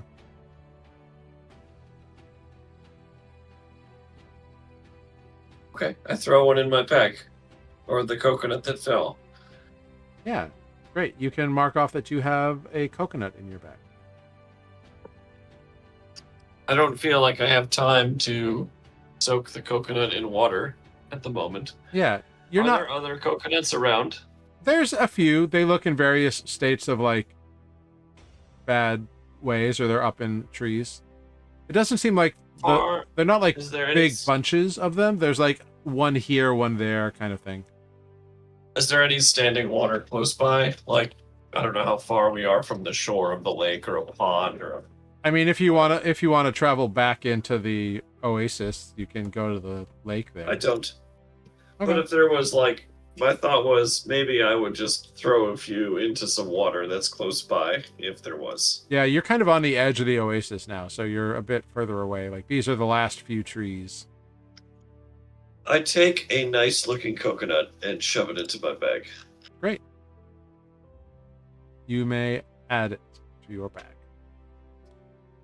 Wonderful. Love the choice of words. So you are traveling through this day without any problems. You've got the water skins, so you're all good. You've got food abilities, right? Because you've got good berries. Somebody's got good berry. Is that right? Is that a Selenar thing? Great. Yep, I'm making them at the end of the day, so I'm not been keeping track of the spell slot because it's just before a long rest. Yeah. You head into the desert. Somebody roll me a d20 if you'd be so kind, please. I rolled a 3. Too late. Great. Quick.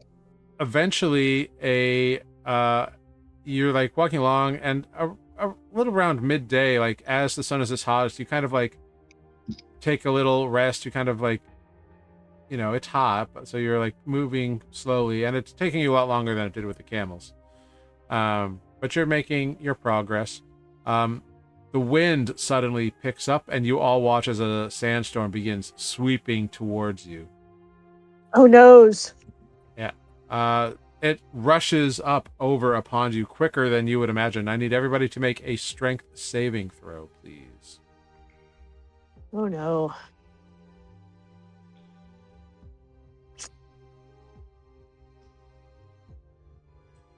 Not again. Okay.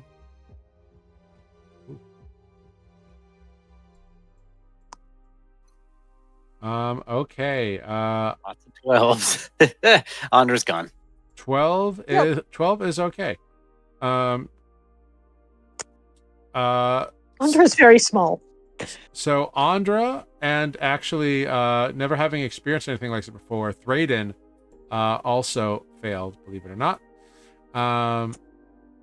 So the two of you are unable to kind of, recover yourselves, and you take 16 points of bludgeoning damage from the sand like whipping around at you. And go ahead, Andra, roll the d20 for me.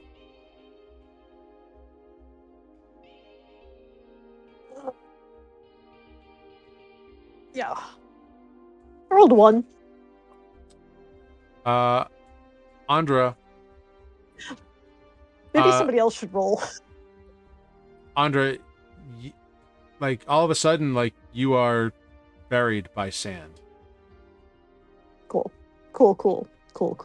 The sandstorm whips up, and you all look around. You see no trace of Andra. You see an arm kind of like waving, and you see Thraden's arm. It's like mostly buried in sand, and he's like digging himself out. Like you rush over to him, and his head's like, he's like just clearing the way here, but you see no sign of Andra. What are you gonna do? I'm going to attempt to send a message to every member of the party. There is. Okay. Oh no! Wait, it is somatic. Sorry, never mind. No, I can't. It's somatic. Never right. mind. There's no verbal, and I misread them. Never mind. I will not attempt to send a message because I need to be able to move my hands, and I'm buried. Yep.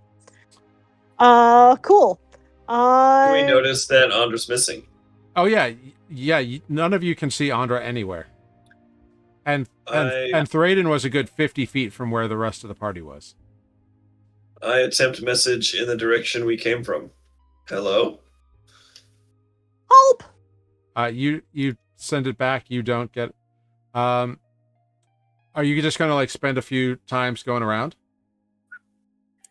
Yeah, if I don't hear it here, I'll try here, and then I'll go that way. Great. Roll She can't be far. roll a d20 for me. Anything above a 5 is good. Okay. After about 30 seconds, Andra, you hear a ping in your brain. Hello? Help! Andra, you are Oh. you are suffocating in sand. Yep. Oh. I think you can reply because you don't need to speak the message, right? You have Correct. to whisper it. Yeah, you can reply, but you whisper it, and you're kind of like you hear it mumbling in your mind, Selenar. That sounds dry and out of breath. Hunter's in trouble again. She's that way. Can I Oh, use? This is a stupid question. What's the angle of the message spell? Like, can I use it as like a radar? It's a direct line. trying. Like you have to point in the direction of a person, so it's like a direct line. Like they have to be like it's a 5 Okay. foot line. So the direction. Okay, so it's narrow. So I know Mhm. the direction she is, Yes. Uh-huh. and I go that way until I find an Andra-shaped mound of sand. Hopefully, not too long. Make a survival check. Could I give him help and advantage since I also? No, it's my turn to roll a 1. Maybe I shouldn't be rolling either. Yeah, you can. You can Like if I assist give help. with a grand advantage. Yeah, you can So help you can roll Selenar. again. Yeah. What? So I can't speak at all, essentially. Correct. Okay. So you can have Yeah. it. Not much I. So there's not much I can do to help anybody, other than every time Selenar pings me, go. Yeah. So Selenar, Corvus is working with you, so you have advantage, so you can roll again. Oh, I'm rolling in. Yeah, it's All better. right, that's a lot better. Cool. With a 23, you are able to like beeline it, and you find a mound that looks different than all the other sand mounds, and you begin digging away. Go ahead. Anybody who wants to aid in this process, make an athletics check. Oh boy. Andra, Yeah. you are beginning to okay. What is your constitution score? Mine? Your modifier? My constitution is 14, so it's a +2 to constitution. Okay, so you're still like holding your breath, but you don't have like the full 2 minutes, but you're still there. Okay. You say athletics? Yeah. Yeah. Corvus is apparently feeling extremely athletic today. Yeah, I realize that my reliable talent doesn't kick in for things that I'm not actively good at. So you're all kind of like fumbling around. Justin's like making some progress. Like Lunine is like pushing sand, but like he's putting it in such a way that it's like falling back in. It's like Vander comes over and like just like with his big massive hobgoblin hands just begins whoosh, and using his helmet is just like digging. So all of you together are having a rough time. Like Corvus and Lunine are like trying their best, but their sand is just like not working. Like they're not used to digging in sand. It's not something they've ever done. They're filling each other's holes. Yeah. And then they like one of them slips and it kind of like pushes sand back in, and everyone's like, ah. Andre, you are like caught in sand. Cool, guys. And you go unconscious. Awesome. Detecting a theme of this entire campaign. Yep. Yeah, it's great. I think honestly, Sarah's first character is just the most cursed. It's cool, guys. I'm Had getting this used to problem. being dead by now. You gain a level of exhaustion, Andra. Great. So you're not unconscious, but you gain a level of exhaustion. It's Are a we rule, able to it's a try rule switch. again? Yes, all of you try again. This is a time-based Talking thing. about how pathetic and pitiful Andrea is all the time. Yeah, everybody make another athletics check. Through no 14 fault isn't of their own. horrible. Better on round 2. Am I making it worse? Should I like not help? The problem. Someone be honest with me. We're like all panicking, doing at the No, same time. I'm gonna stop trying after this. I'm not making it better. Okay. More people succeeded than failed this time. So you're able to get down, and you do find Andra. Andra, you take another level of exhaustion though. You were down there for about 3 minutes before they found you Yep. and got you out. Yep. So you've got a couple levels of exhaustion, but you are extricated. And you're like, you are freed from the sand. Brayden kind of like grabs you and kind of lifts you up out of the sand and puts you down next to them all. I'm going to I don't know, pull out, I guess, my water skin and drink some water. And then I'm going to suggest that perhaps someone might be carrying something like rope, and we could proceed, perhaps tied together. I have a rope of mending and also a regular rope. I have plenty of rope. And the rope of mending you can cut as much as you need. Also, aren't you unconscious? Should we be reviving you? I'm exhausted. Gotcha. I also have rope. Let us tie each other together so this does not happen again. All right. Yeah, you whip up a little lead line. You gives yourself some space, and now you're lashed together in the event of another sandstorm. The rest of the day continues without too much crazy things. But it's at this point after traveling for a day that you remember it's smarter to travel at night in this desert, at least in terms of the heat. But it's up to you. Weren't we doing like morning travel and then we were resting during the middle of the day? Yeah. And then I think we're doing nighttime. Yeah. Yeah, this happened in the mid afternoon or early afternoon. So it was like towards the end of your like resting time. So you are traveling. It's dark for a couple hours, and you can set camp and get some rest. On the next day, like nothing comes at you in the night, so you're fine. It's a desert. The next Cool. day, We get a long rest, though. you get a long rest. You've now entered the area of extreme heat in this desert, which is going to be a little bit more difficult in terms of travel. You're going to be making more Constitution saves in this heat traveling thing. So, for the first part of the day of your travel, go ahead and make Constitution saving throws. Are we now trying to somehow travel not in the heat of the day? You're going to take your rest in the middle of the day again, yeah. Oof. +2 to con, but I also get a -2, I think. Well, For still being exhausted. well you +2 because of desert garb, right? well +2 because of desert garb, and Andre, you have a -1 from your exhaustion. I get a -2 for exhaustion because it's double my exhaustion level. Okay.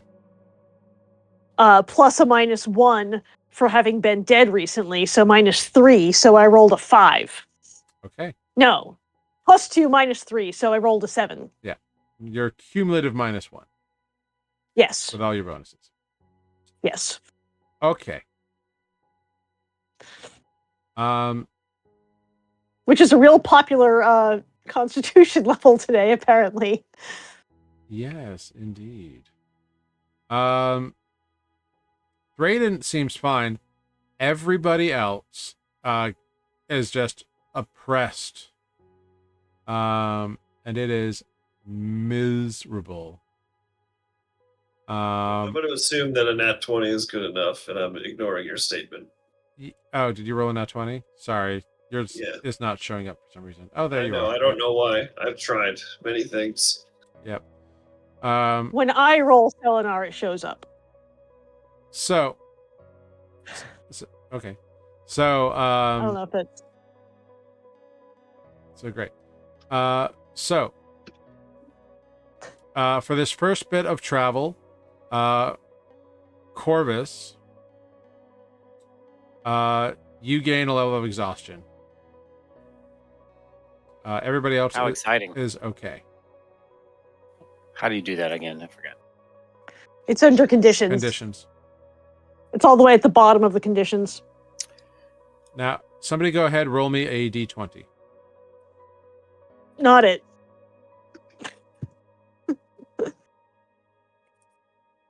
I'll do it. You got it? Got it. Great. It's just hot and oppressive. You get to the next section of the day that we're going to test. Everybody go ahead, roll another Constitution saving throw, please.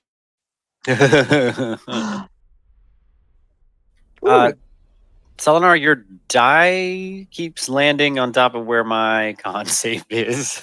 I don't know how to clear it. I just have to Man. wait. I got a 15. I'll just tell you what I get. Right. You've got to be shitting me.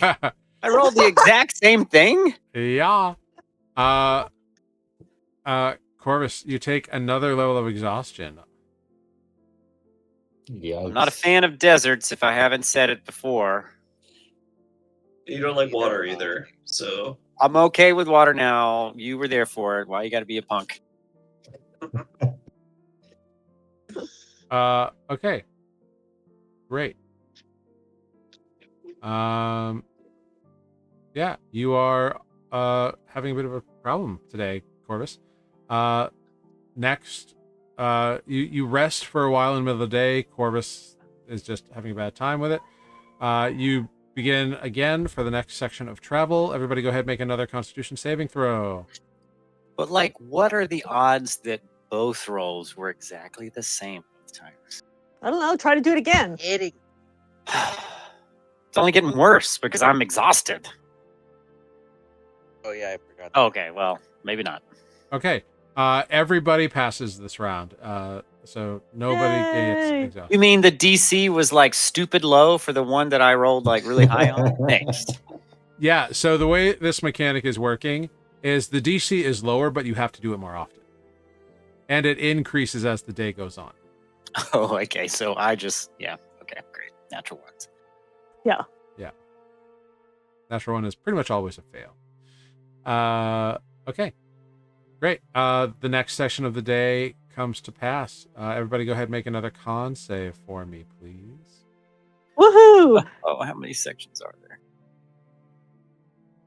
Okay, it's good. I'm on the up. I've Okay. been in a desert before, Good. and so I'm coming back. Everybody's still good. Make another one as you keep trekking through the desert on this day. Oh, hell yes. I've conquered the desert. It's my bitch now. Oh, yeah. Excellent. Okay, yeah, everybody's good. All right. There's one more to go. Everybody go ahead and make that last one. Hell yes. Every time it's a 16 now. What's going on? Yes. Woohoo. I'm still at -1. Okay, then Andra. Yeah. Andra, you fail and take another level of Awesome. exhaustion. Cool. Drayden also fails this one. It's been a long day. Okay. All right. But you, it's late enough in the evening now where you can get some rest and turn in. Cool, cool, cool. I am really struggling today with sinuses. So resting removes one level of exhaustion. Correct. Yeah, if you tick a button and or recover, it'll do it for you. Interesting to me that it is supposed to also slow me down by 5 feet each time, but it doesn't like change my speed. Yeah, well. I'll try to remember that if we have to run away. All right. The next day comes. Let's go ahead. Let's first go ahead. Roll me a d20, somebody. I guess it's my turn. If I may, I will do mine inspiring feat again. Leader again. Great. So Oh, everyone yes. again gets 12 temporary hit points Oh, amazing. of our Yep. inner circle. Yep. Would it be Woohoo! okay to say that Corvus spends a minute each morning? Yeah. Unless otherwise prevented. Yeah. You all have various things that you have to do in the morning to prepare for the day, so it's fine. Oh no. Okay. Great. Go ahead. Make Constitution saving throws. Oh fuck yeah. Great. Okay. Oh hey, I'm out of death penalty at this point. Great. You know what? How do I roll in the Beyond? I forget how to turn that on. Everyone else is doing it. You Google D&D or the Beyond 20 extension, and it auto installs, and then you can start doing it. Oh, it's in the actual, yeah. Yeah, you just have Talking to. about You just watching have to dice turn it roll on. across the I screen. got it. We got it. Yeah. Everybody's good. We got it. It helps. I Okay, didn't great. know. I don't know how to turn it off. Sorry.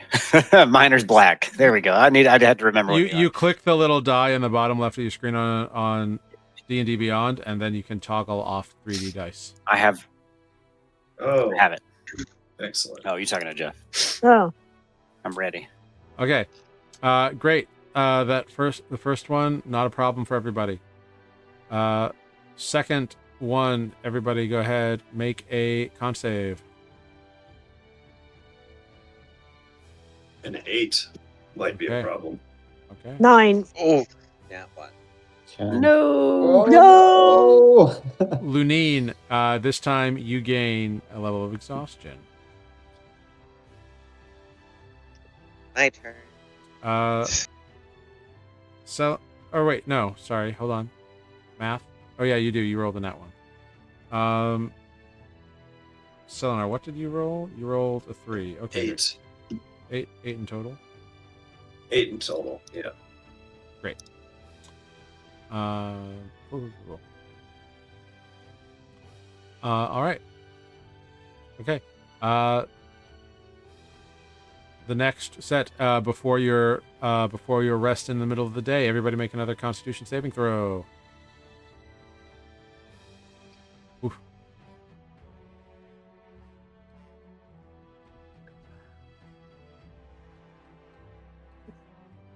Oh, 9s. 9 across the board. Okay, this time Thraden gets a level of Nice. exhaustion. What is happening? I Okay, don't know, my screen is full of dice at this point. great. I know. I'm rolling at advantage. Sorry, so I'm rolling twice. Well, just turn off the dice roll. Great. Everybody except Thraden passes that time around. You take your rest in the middle of the day. Get started again. And once again, you see a roiling sandstorm come across the desert in your direction. Everybody make a strength saving throw as the sand washes over you. Does the roping matter? Maybe.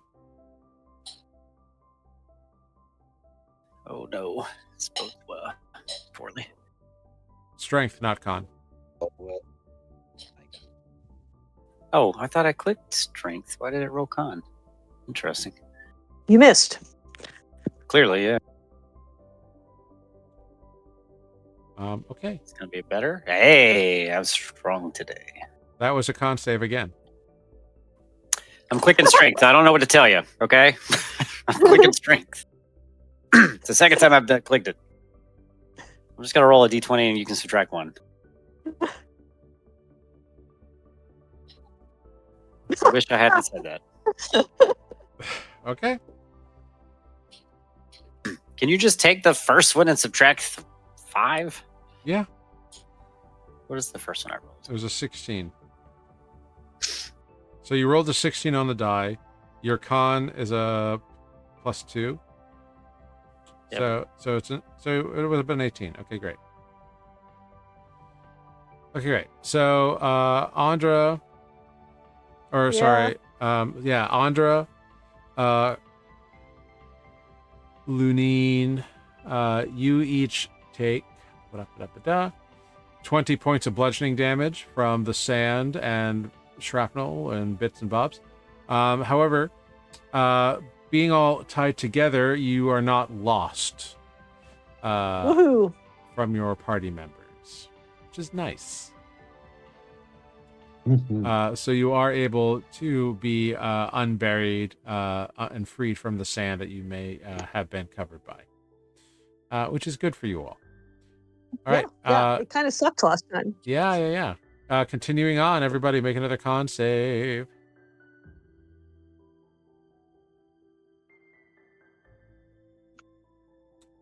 All right. This time, Justin, you take a level of exhaustion. Okay. And another con save, everybody.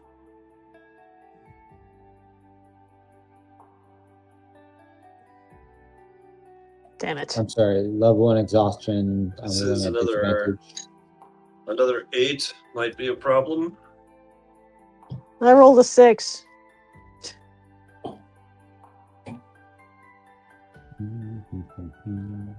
It's not disadvantage. It's a -2 times your exhaustion level penalty.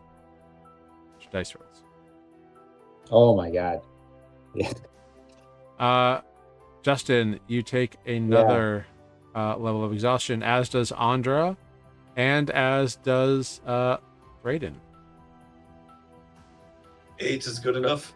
Question mark. Yeah, I 8. think you said earlier they were pretty low, just multiple times. An 8. Hold on. An 8 is just enough. Great.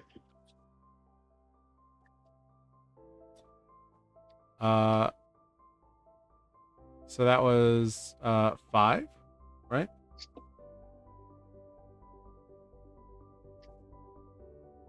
Oh wait, hold on. No, that was impossible. the 5th one, and 8 is a failure, so that is a level of exhaustion to Selenar. Oh shit. And then the final one, the 6th one for the day, y'all can go ahead and make it. Fuck, I failed that one too because I now have -2.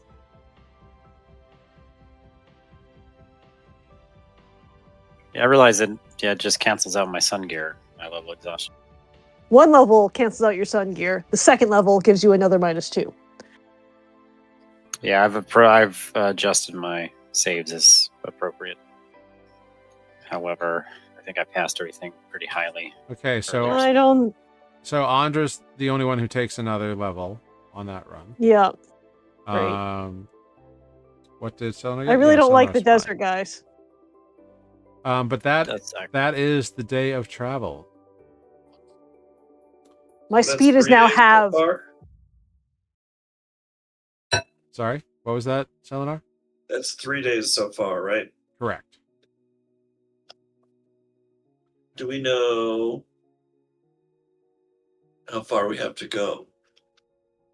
It took you like about 7 days to get there. 3 or 4 of them were on camel before you got decameled, and then another couple days. So Decameled. you've got a bit. You've got like make a survival check, Selenar. And you do have that little map, so you can do this at advantage. I also have a good compass. That's true. Well, at advantage, it is a 25. Fantastic. Yeah, with 25, you are on the most direct path as far as you can make out, using the stars, using the compass, retracing your steps. It's probably going to take you like another 3 days through this like hottest part of the desert, and then you'll be like hopefully to a spot where it will be maybe another 4 to 5 days out of the extreme heat zone. Communicating this to the party and seeing how some of us are particularly exhausted. We could skip a day, find a shady spot if we want, but we still have a couple days travel more in this oppressive. Have you seen any shade in the 3 days we've been traveling? I'm assuming we're finding like rocky outcroppings, right? Because we did on the way out here. Yeah, occasionally you travel through some rocky outcroppings. So, yes. It points to a rock.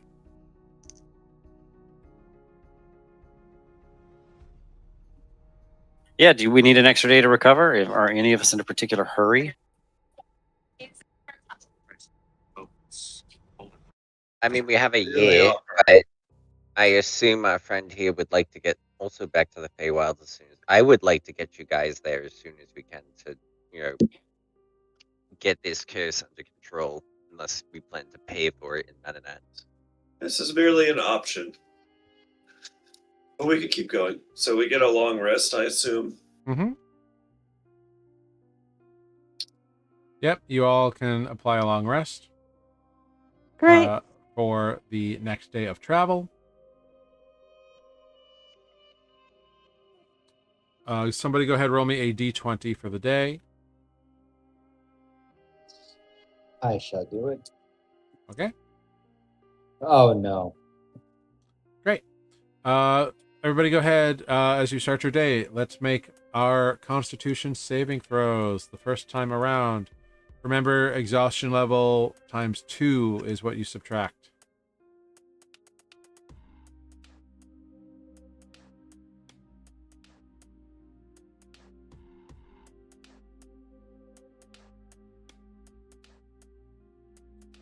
Okay. Great. Rolled 7. A 7. Okay, great.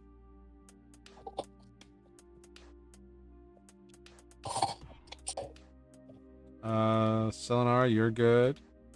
Okay, everybody made it that time. That's great. Okay, great. Yeah. It looks like Thraden is having difficulty. It looks like he just barely made that save. He's also wearing like plate mail armor, so he's having a hard Right. time. If he took it off, I know he wouldn't get the advantage of sun clothing, but would he at least not get disadvantage? A disadvantage? Is he just going to walk around naked? And he's got clothes on under the armor. Typically, there's clothing underneath the plate mail. I would Okay. say. He nods as you suggest this and says, I just hate to be vulnerable in the event of an attack. I mean, that's fair. But I suppose if I don't survive the trip, it doesn't matter anyway. And so It's only going to get hotter from here. after that, he like doffs his armor and packs it up and puts it in a little satchel or in a big old backpack and says, okay. So he will no longer be making his checks at disadvantage. All right. And you continue on. Second check of the day, please, everybody.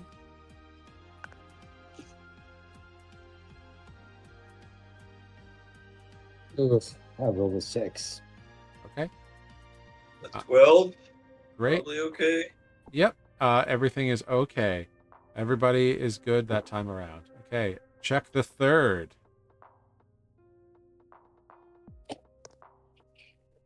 Oh no. Okay, I'm definitely good. I don't think I am. Yes, Andra, you take another level of exhaustion. Oh my god. Finally. Finally. Lunine. Get one. Lunine, you are good. If you have any levels of exhaustion, you may remove one.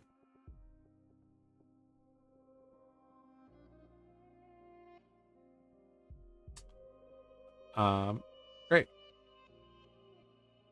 All right. That was the third. You take your daily rest in the midst of the day. Second half of the day. Everybody go ahead and make your fourth con save of the day. And they're still getting harder even though the day is getting colder? Is that we're like skipping the hot part? You're skipping the hottest part, but this Hottest part. this is a zone of extreme heat. Like even at its coldest, it's over 100 degrees. Exciting. Well. I rolled an 8. Okay, an 8 is a success. Woohoo!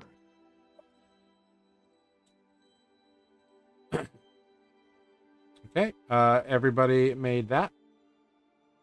Next one, everybody. Number 5. And make sure Oh my god. make sure you're telling me your minuses. Corvus, on a natural 20, 7. if you have any exhaustion levels, you may remove one. I don't, but can I bank one to Nope. be removed? It's not how this works. It's a bummer. Andra, on a 7, you gain another level of exhaustion. You Jeez, guys. girl. I think we do need to take a nap for Andra's sake. She's slowed down considerably. What's your speed now? Like 15? Less than that, I think. Yeah, you would actively be slowing us down, I think. Yeah, I'm now at 10 feet per Yeah. turn. Someone's dragging Andra with the rope. Yeah. Probably the hobgoblin is just dragging Andra through the sand tied to the rope. Yeah, Thraden has is kind of like carrying Andra over his shoulder now. Okay, that's we gotta take an extra. When I'm seeing all of us dying, I cast Create Water above us. It rains in a 30-foot cube for 1 minute. Nice. Andra drowns. It is refreshing. It is refreshing, but it evaporates very quickly. Say, now we're all covered in damp sand. Probably not even. It's You're probably, welcome. probably like your clothes were dried in a weird way because they're weren't Okay. long enough. Last one of the day. Roll the 6th, everybody. Constitution saving throw. Oh, guys. I need to sleep for like a fucking week. I rolled an 8. I rolled Okay. a 2. I'm just going to take my level of exhaustion. Yeah. Don't you die at level 6? You do. Yes. Andra Where you is at now? in 5. Andra is in very bad shape. Justin and Lunine also take a level of exhaustion. Yeah, we have to stop. We need to take 3 long rests in a row. Make a survival check, Selenar. Corvus can help you. Which means you get advantage. You should roll again. Do you like the 17 or the 24? 24. I like the 24, personally.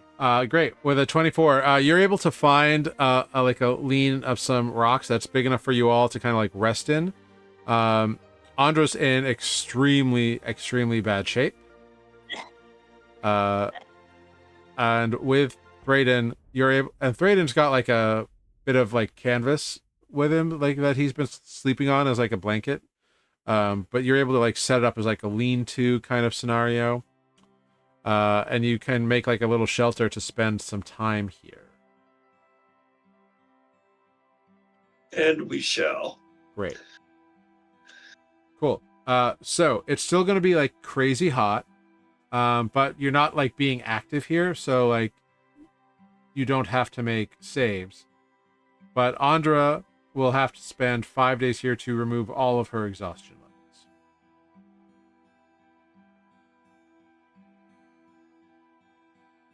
I mean, I think we're just gonna stay until she's confident we're able to move on. So whatever. Mechanically, it's kind of whatever. It's all about Andra's like, okay, let's go. You know. Great. Then I'm going to need 5 d20 rolls.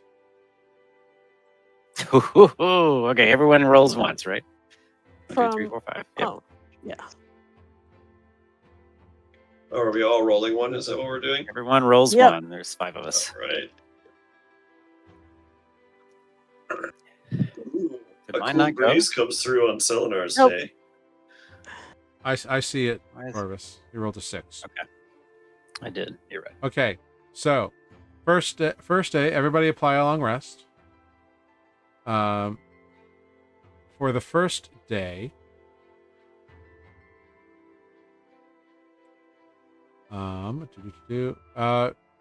Lunine, roll me a d12, please.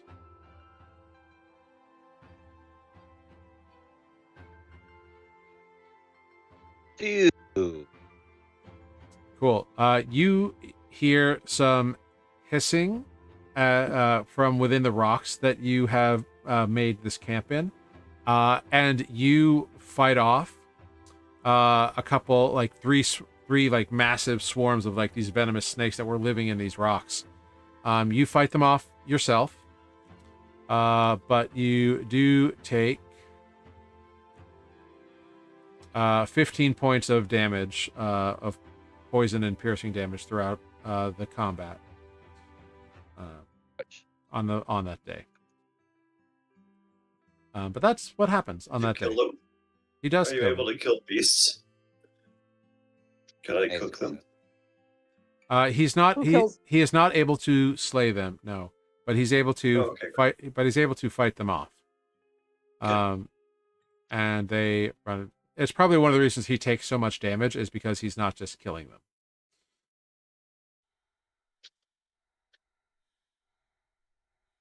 Oh, right, because I can't kill anything. Right. Yeah. So you're like chucking them away. You're like kicking them. You're like throwing sand and rocks at them. It's weird as hell to see Lunine like not use his swords, but that's what he's got And to in do. the background, we hear. Okay. On the next day, you can reduce another exhaustion level, everybody. On the next day, around early morning, suddenly the temperature drops sharply very soon, and the clouds appear out of nowhere. And you see a wall moving towards you, but not a wall of sand. It's a wall of water. A monsoon strikes all of you. You're all kind of like, you see it coming. You're in this rocky thing. Everybody, you're gonna have advantage on this because you have like tied yourselves to rocks and everything. But this monsoon hits out of nowhere. I need dexterity saving throws, please, from everybody. You have advantage.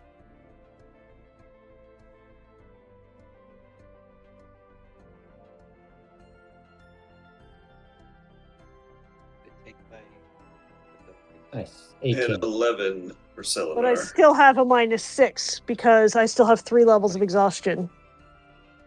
Yep.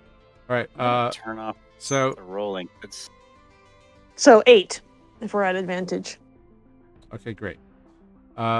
So 8. Justin rolled a 20. Do you have any minuses to that?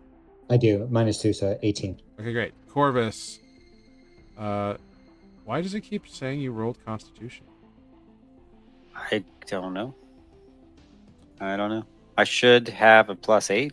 Let me turn off the dice and try to roll again? Question mark. I mean, I passed, I think, because I would have had a greater bonus with my actual dex save. But I'm just this is for science. Yeah. Oh, it's still stuck on con. Weird. I'm gonna reload. Great. You can only save constitutionally. I guess that sucks for Great. me because I'm much Well- better at dex. Well, you rolled a 19 on the die, so it's fine. So Justin, what was your 18. 18 for Justin? Oh, you it rolled twice for you. Okay. Lunine rolled an 11, or do you have any adjustments to that? No, I rolled a 21. It was my advantage. I didn't roll it. Oh, right. You had advantage. Right. Right. Selenar, you rolled an 11 at advantage. Correct. Yes. Okay. So Selenar and Andra failed. You take 28 bludgeoning damage. Bludgeoning damage from like the rain washing rocks and sand and detritus and everything. So you are cold, but because you are all tied in, and you're not like actively traveling, you are not separated from each other. Just like things like sluicing down do hit you. Somebody roll a d20 for me. You want anything above a 5 and higher. That's all you're aiming for. I don't trust myself. I'll try it. Oh boy. Natural 1. Great. Unfortunately, the canvas that you have been using as a lean-to cover is swept away in the monsoon. Wow. Boo. I might have an alternative to that when it's dry. Yeah. After a while, the monsoon is gone as quickly as it appeared, and the desert just becomes like not only hot, but like that oppressive, like humidity kind of settles down. It is gross, and like the sand is already like creating little rivers that are swirling down in downhill directions and kind of making little puddles because it's not used to absorbing water like this. As an alternative to the canvas that we lost, may I offer up my burlap for waterproofing? Could that be used instead? How much do you have? I have burlap for waterproofing, quantity 1. I think you bought that when we were like literally tent a year size. ago. It was Yes, to throw over a Okay. tent. Yeah, Okay, it is right. tent Yeah. size. Okay, yeah, that's what I'm looking for when I say how much. Like that's what I know, it was just too funny to say because it's just a custom item that says burlap for waterproofing. It's an 8x10 tarp. I will add a description now to this. Great. So you get this tarp kind of set up, so you will have your shade back. So good job. Great. All right. That was quite an event. You said there's standing water. There is some, yeah. It's like muddy sand filled water, but yeah. I attempt to soak the coconut. Okay. Yeah, you stick it in there. You don't know how long the water's gonna last, but yeah, it's there. I also make. I take my bucket, and I attempt to fill the bucket with the running water. I know it will be muddy and gross. Yeah. And then I put the coconut in the bucket because I'm afraid the coconut will get washed away, and we don't want that. Yeah. Okay. Great. Yeah, you can achieve that. Yeah, that's fine. All right. The next day comes along. You get another long rest. I need Andra to roll a d12. Yes, you get another long rest. Woohoo! And again, guys, I'm doing my inspiring leader, so 12 temporary hit points. I rolled a 6. Is that Okay. for everyone, Mike? Yes. That's amazing. If you're in the core 6. Yeah.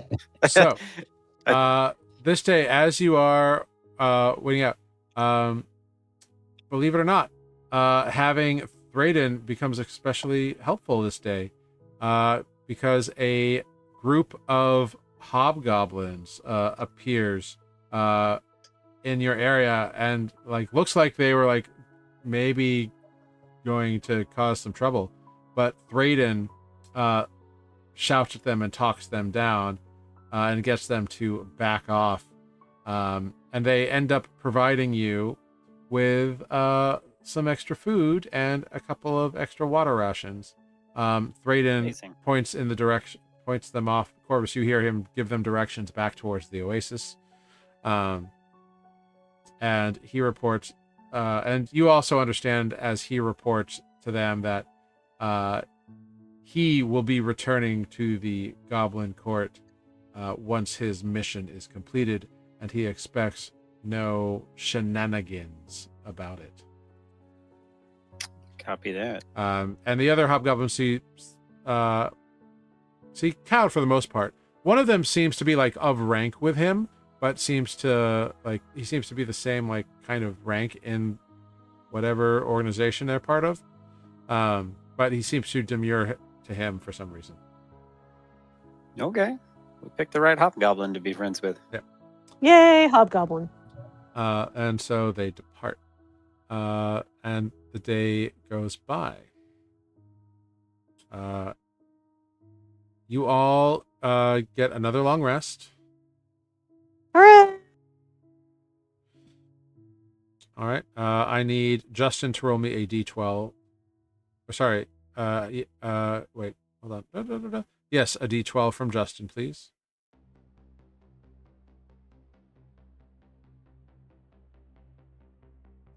A D12. Mm-hmm. Oops. Go 7. Great. Cool. On this day, as you are waiting, Justin, you hear something on the wind. You hear singing. Okay, I like it already. It is a feminine voice. It's got a very like kind of like, come to me and join me in the dance. Fall to my embrace and whisk me away. It's this very like Sounds fun. sultry, fun little thing. What do you do? I, the player, know this is trouble. But the character, Justin Timberdrake, recognizes talent when he hears it. So he'll start walking towards that sound. He's intrigued by it. You go you crest over a ridge and you see a woman, feminine form, maybe, with like veils and shawls, just kind of walking along, kind of jumping from rock ledge to rock ledge along this little like alpine or rocky outcropping that you have kind of like pulled up a hole in. And she is beautiful, for lack of any other terminology.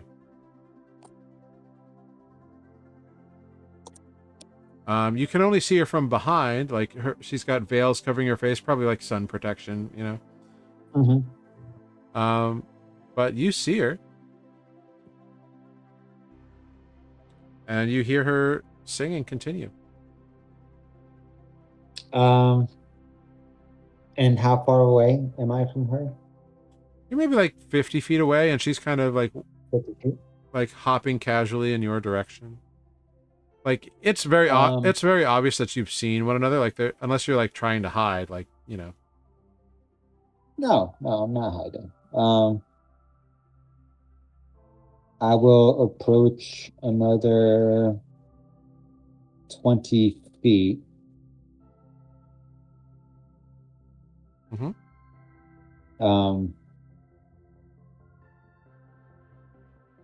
And you said that we saw each other, so she knows I'm there. Yeah. And she's just hiding herself. She's not hiding her body.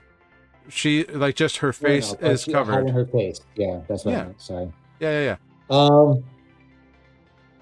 But she doesn't turn around, right? Like she's just still singing, kind of moving around a little bit. Yeah, she's just kind of like hopping, like traveling away, like she's walking like in your direction. Okay. Justin misses music. I feel like his time in the dungeons have deprived him of playing music. So he'll take out the guitar and try to play along with her singing. Yeah. Go ahead. Make a performance check.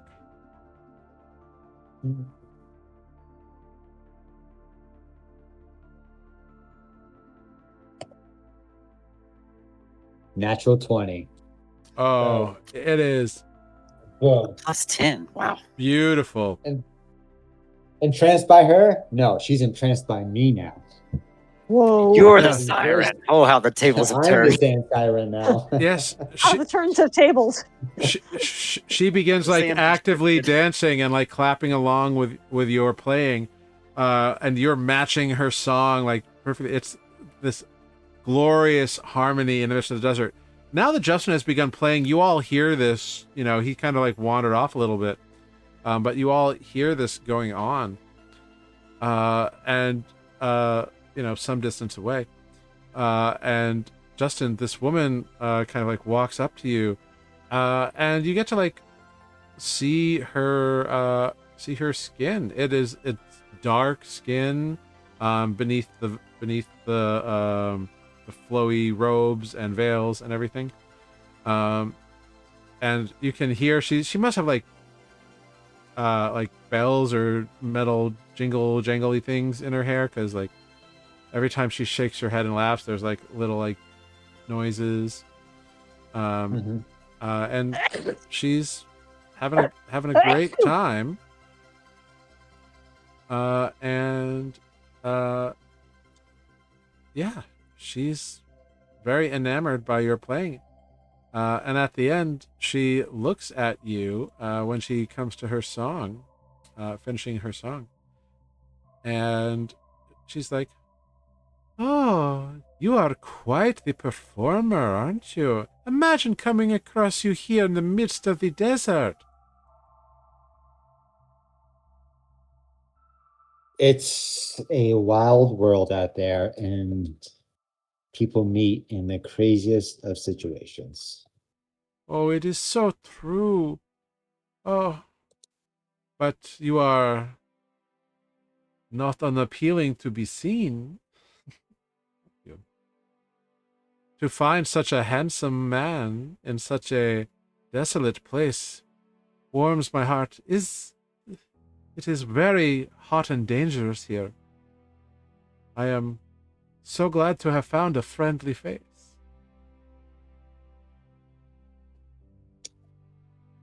And I am so glad to have found a friendly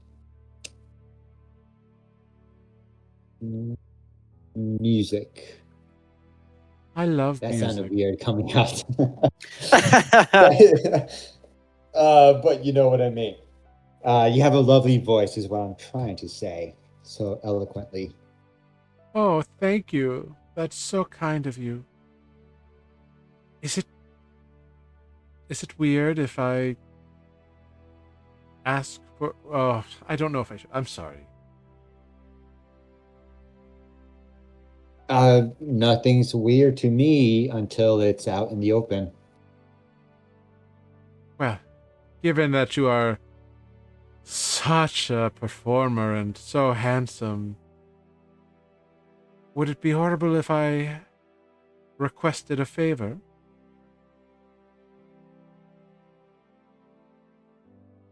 Justin whips his head and lets the flow of hair Oh, shine in the sun. What's the favor? well, I don't want you to think me... I don't want you to think ill of me. I've never been in this situation before. I would be so honored may be the wrong word. I think you're really hot, and I think it would be fun to make out a little bit.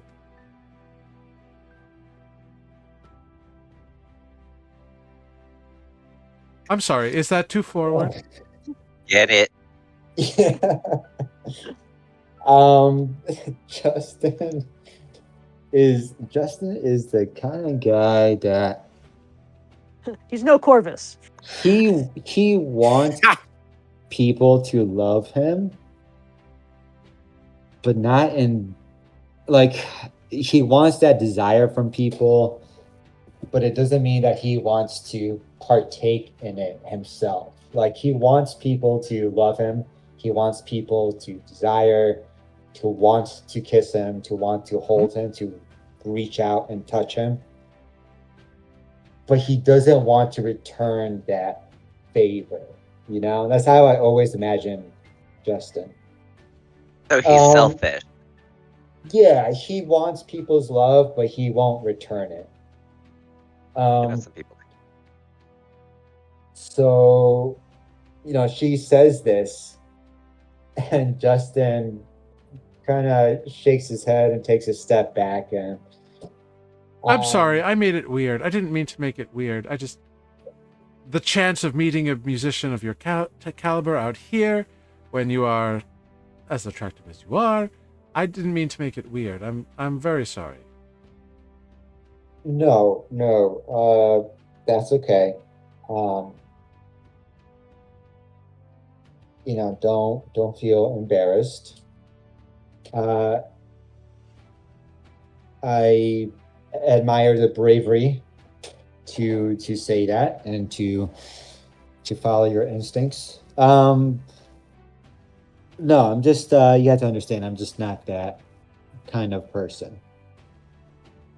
I understand. I'm sorry. I should have known better. It's just you hear stories about wandering minstrels, and I've never. Oh, they are quite famous for being quick lovers. I've never really met one before, so I just thought I'd give it a shot.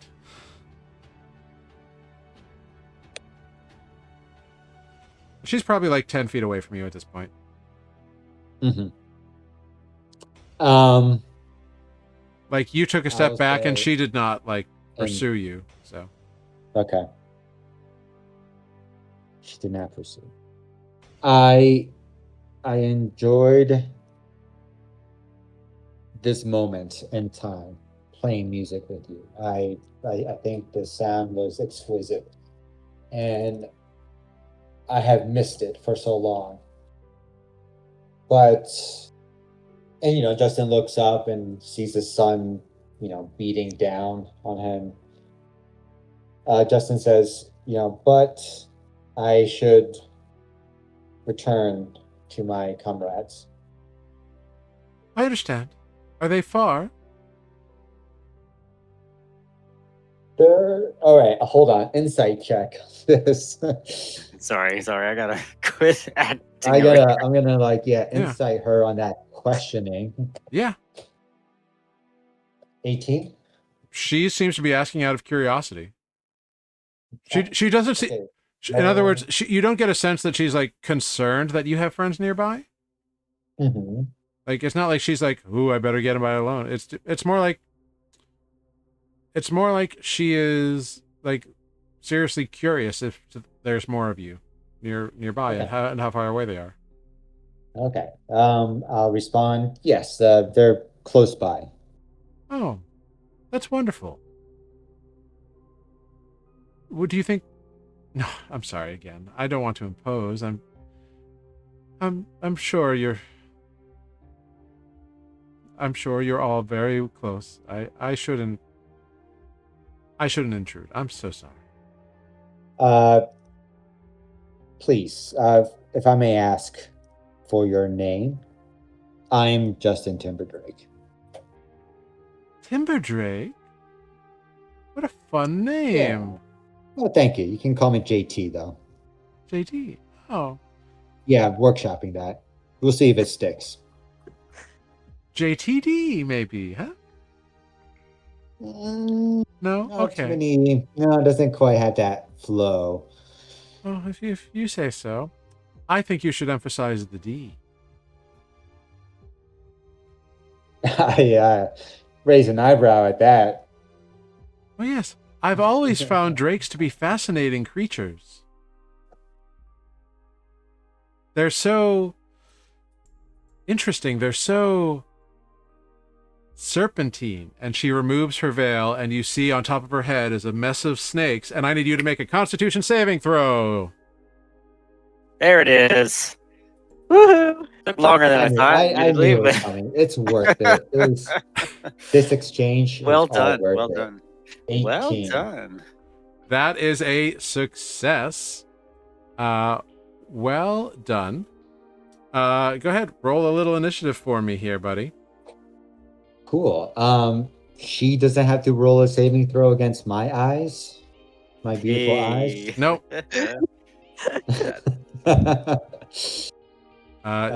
She in no way has to. Initiative. All right. Had to shoot my shot. Oh no, a 9 on the initiative. No, I'm sorry, 22. No, that's 22. Yeah, 22. Yeah, nat 20. All right. I Great. go first. All right. This is gonna be fun. For one of us. Well, maybe both parties. Who knows? I don't know. Yeah. Life's crazy. Yeah. Y'all should just make Life, out. life That's is fine. crazy. Yeah, really. You got a 22. Wow, that's so good. Yeah. Very nice. It's not right, but thank you. I was about to say, this is where he like modestly goes, I rolled a 24. I know, right? Wow, good number. Good number. Better luck next time. Oh, shucks. Thanks. Yeah, Gee no, whiz. It's it's almost as it's- big as my number. it's a very good number. Justin, you Yeah. you do get to go first. Here, let me bring you to where we are here in this moment. Here we are. Okay, and from which direction did I come? You came from this direction over here. Like on this side of the rocks, or this Just side it- of the rocks? In the direction of the rocks, like you were following along the ridge line. I love the pings in the dark. Cool. Yeah. Cool. Well, Oh, here I can adjust the setting here. Am I in this obscured area of the map or this? Obscured? I will bring you all in, but know that you are not like in this area. Okay. Understood. Fair. There's be better maps here. Your mic. Justin, There. Justin will turn tail and run. He will go this way on this side of the rocks. That's 30 feet. And then another 30 feet off the string there. Okay. 60 feet away, just running. Blows a kiss to her, just like, I don't know. Okay. Well, He's not going to engage in this. okay. You run off. She's very sad. Aww. You made the siren cry. Not so sure. Oh, no. about the siren anymore. Justin turns back, hearing her sniffle. He's like, "Oh, gee, I didn't mean to make you cry." Oh, gee. All right, just one little peck on the cheek. Yeah. Do you keep running until you come to your friends? Yes, yeah, that would be the plan. That's where. Okay, great. Justin comes running up to all of you and is like,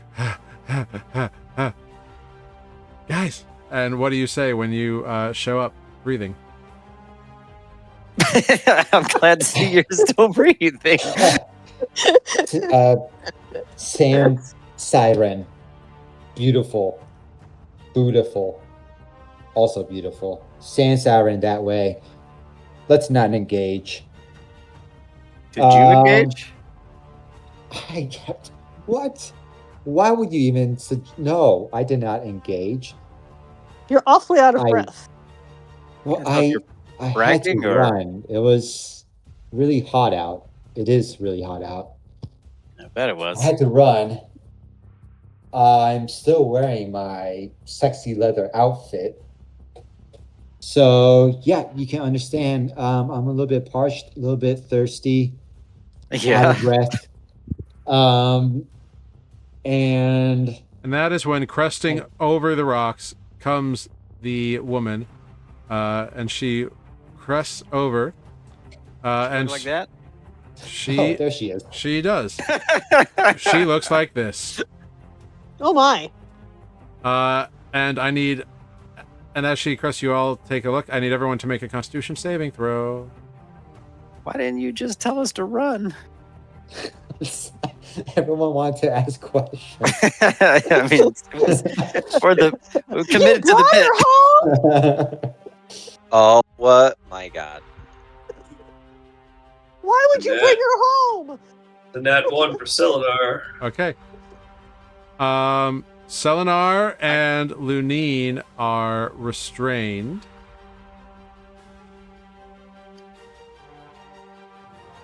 Oops.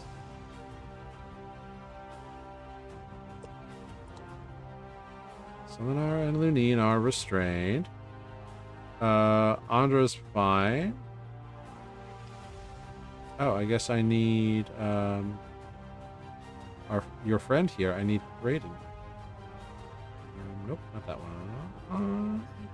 By that, I assume you mean you are rolling Thraden. Of course, he's an NPC. Thraden. Raiden. Thraden. Yes. Thraden is also restrained. Damn. Girl.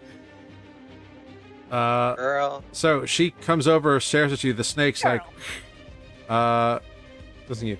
And then she says, "We could have made such wonderful time together, but I guess it is not meant to be." And she fires 3 rays at Justin. That's a 13 to hit, an 18 to hit. Does an 18 hit you? I don't think a 13 does, right?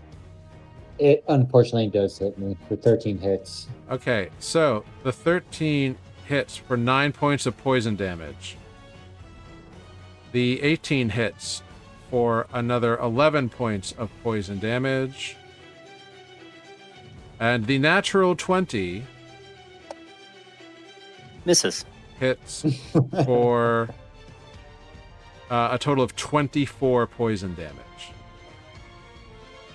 A lot of damage.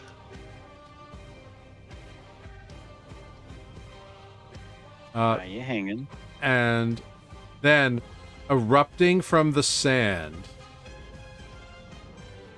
a massive cobra whoosh, erupts, like a massive constrictor snake kind of thing.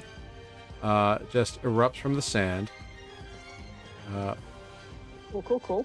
Whoosh.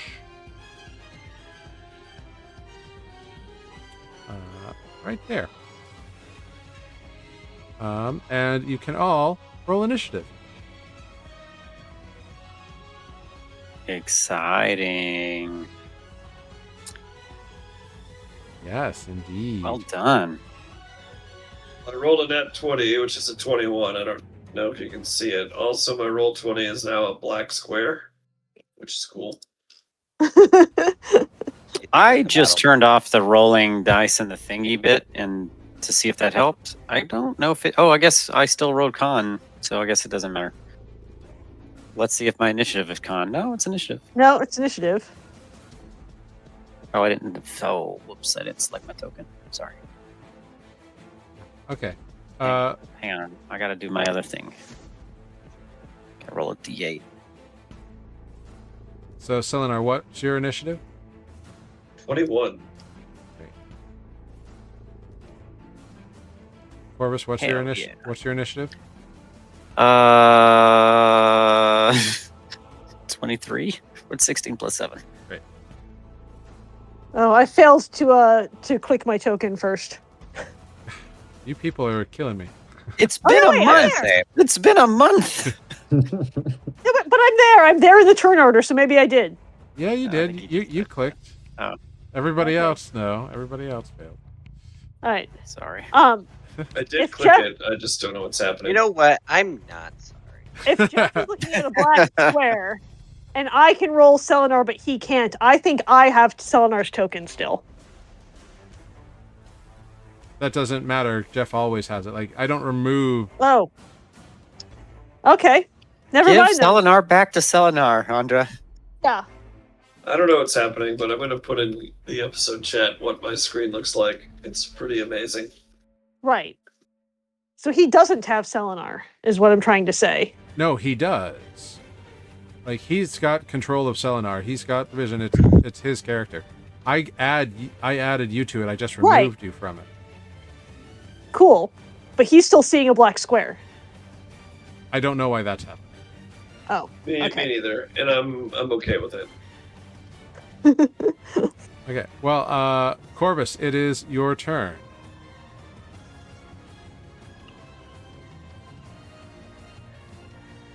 Matt. Corvus. Sorry, Corvus was also parched. You know, it's hot in this desert, and all these snakes are making him bothered. Mm-hmm. Great. Are we? Is this an outcropping of some kind that if I were to jump off of would probably give me some damage of some sort? Maybe. I just would like to know in case I stand on the edge of a thing that could damage me if I fall. I'm not asking to do it. Yeah, the outcroppings, like, the highest part is like 20 feet above the sand below it. And we're at the top or we're at the bottom?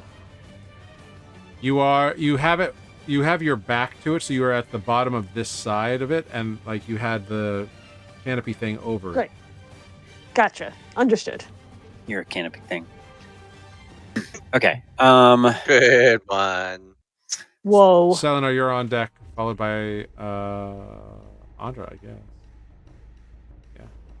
Cool. I'm going to move as far away as I can from that thing and still shoot at it. Which is 80 feet. Okay. So I'm going 40 feet away.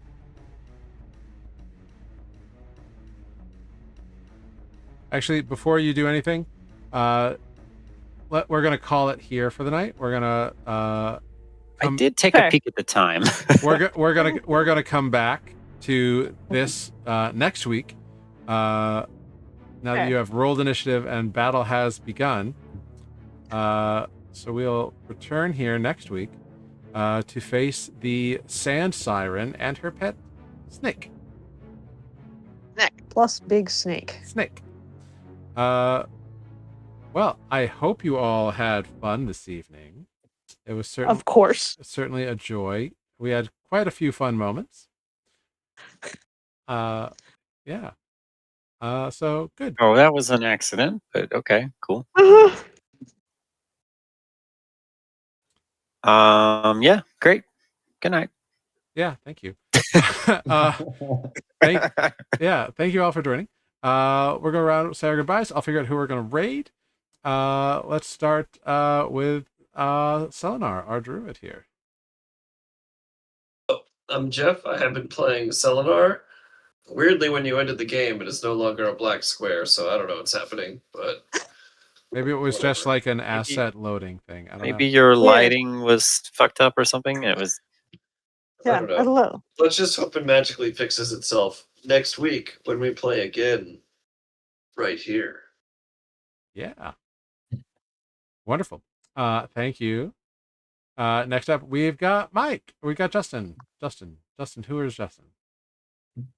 Who is Justin at the heart of this episode? Lover, fighter, musician, so many answers, but so little time to do it tonight. So come back next week and find out the answer. Thank you so much. Then we've got Lunine. Thanks, guys, for watching us all get heat stroke repeatedly, some more than others. Uh-huh. And we'll see you next week.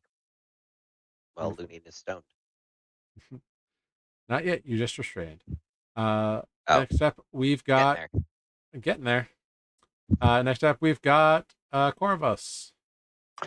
Hello, this is Corvus, played by Matt. Yeah, I'm tired. Good night. Thanks for watching. Fair enough. Then we got Andra. Hey, that's me. I'm Sarah. I have been playing Andra. I've mostly been suffering from heat stroke because, boy, howdy, do I apparently have the weakest character on the planet. But we are Nuuli Forged, and we have a YouTube channel and things like that where you can watch our past episodes. And where I will have to watch next week's episode because I won't be here because work. Sorry. All right. Well, thank you so much. And I am Jared, your humble dungeon master here. I hope you've all had fun. Thank you for joining us. We will see you next week. Hop in this raid. We're going to raid Surf Peppers. They're playing some D&D over there. So hop in this raid. Let them know that they've been newly raided. And we will see you all next week here. Be safe, be kind, make the world better. Don't be a dick. And, respect people in human life. What more is there to say, I guess? Anyway, and don't be look smaxing because that's the dumbest shit ever. Oh. Yeah. All right. Don't get me started. Oh, I know, it's crazy. Well, thank you all so much for being here, and we'll see you next time on Nuuli Forged. Goodbye, everyone. Bye.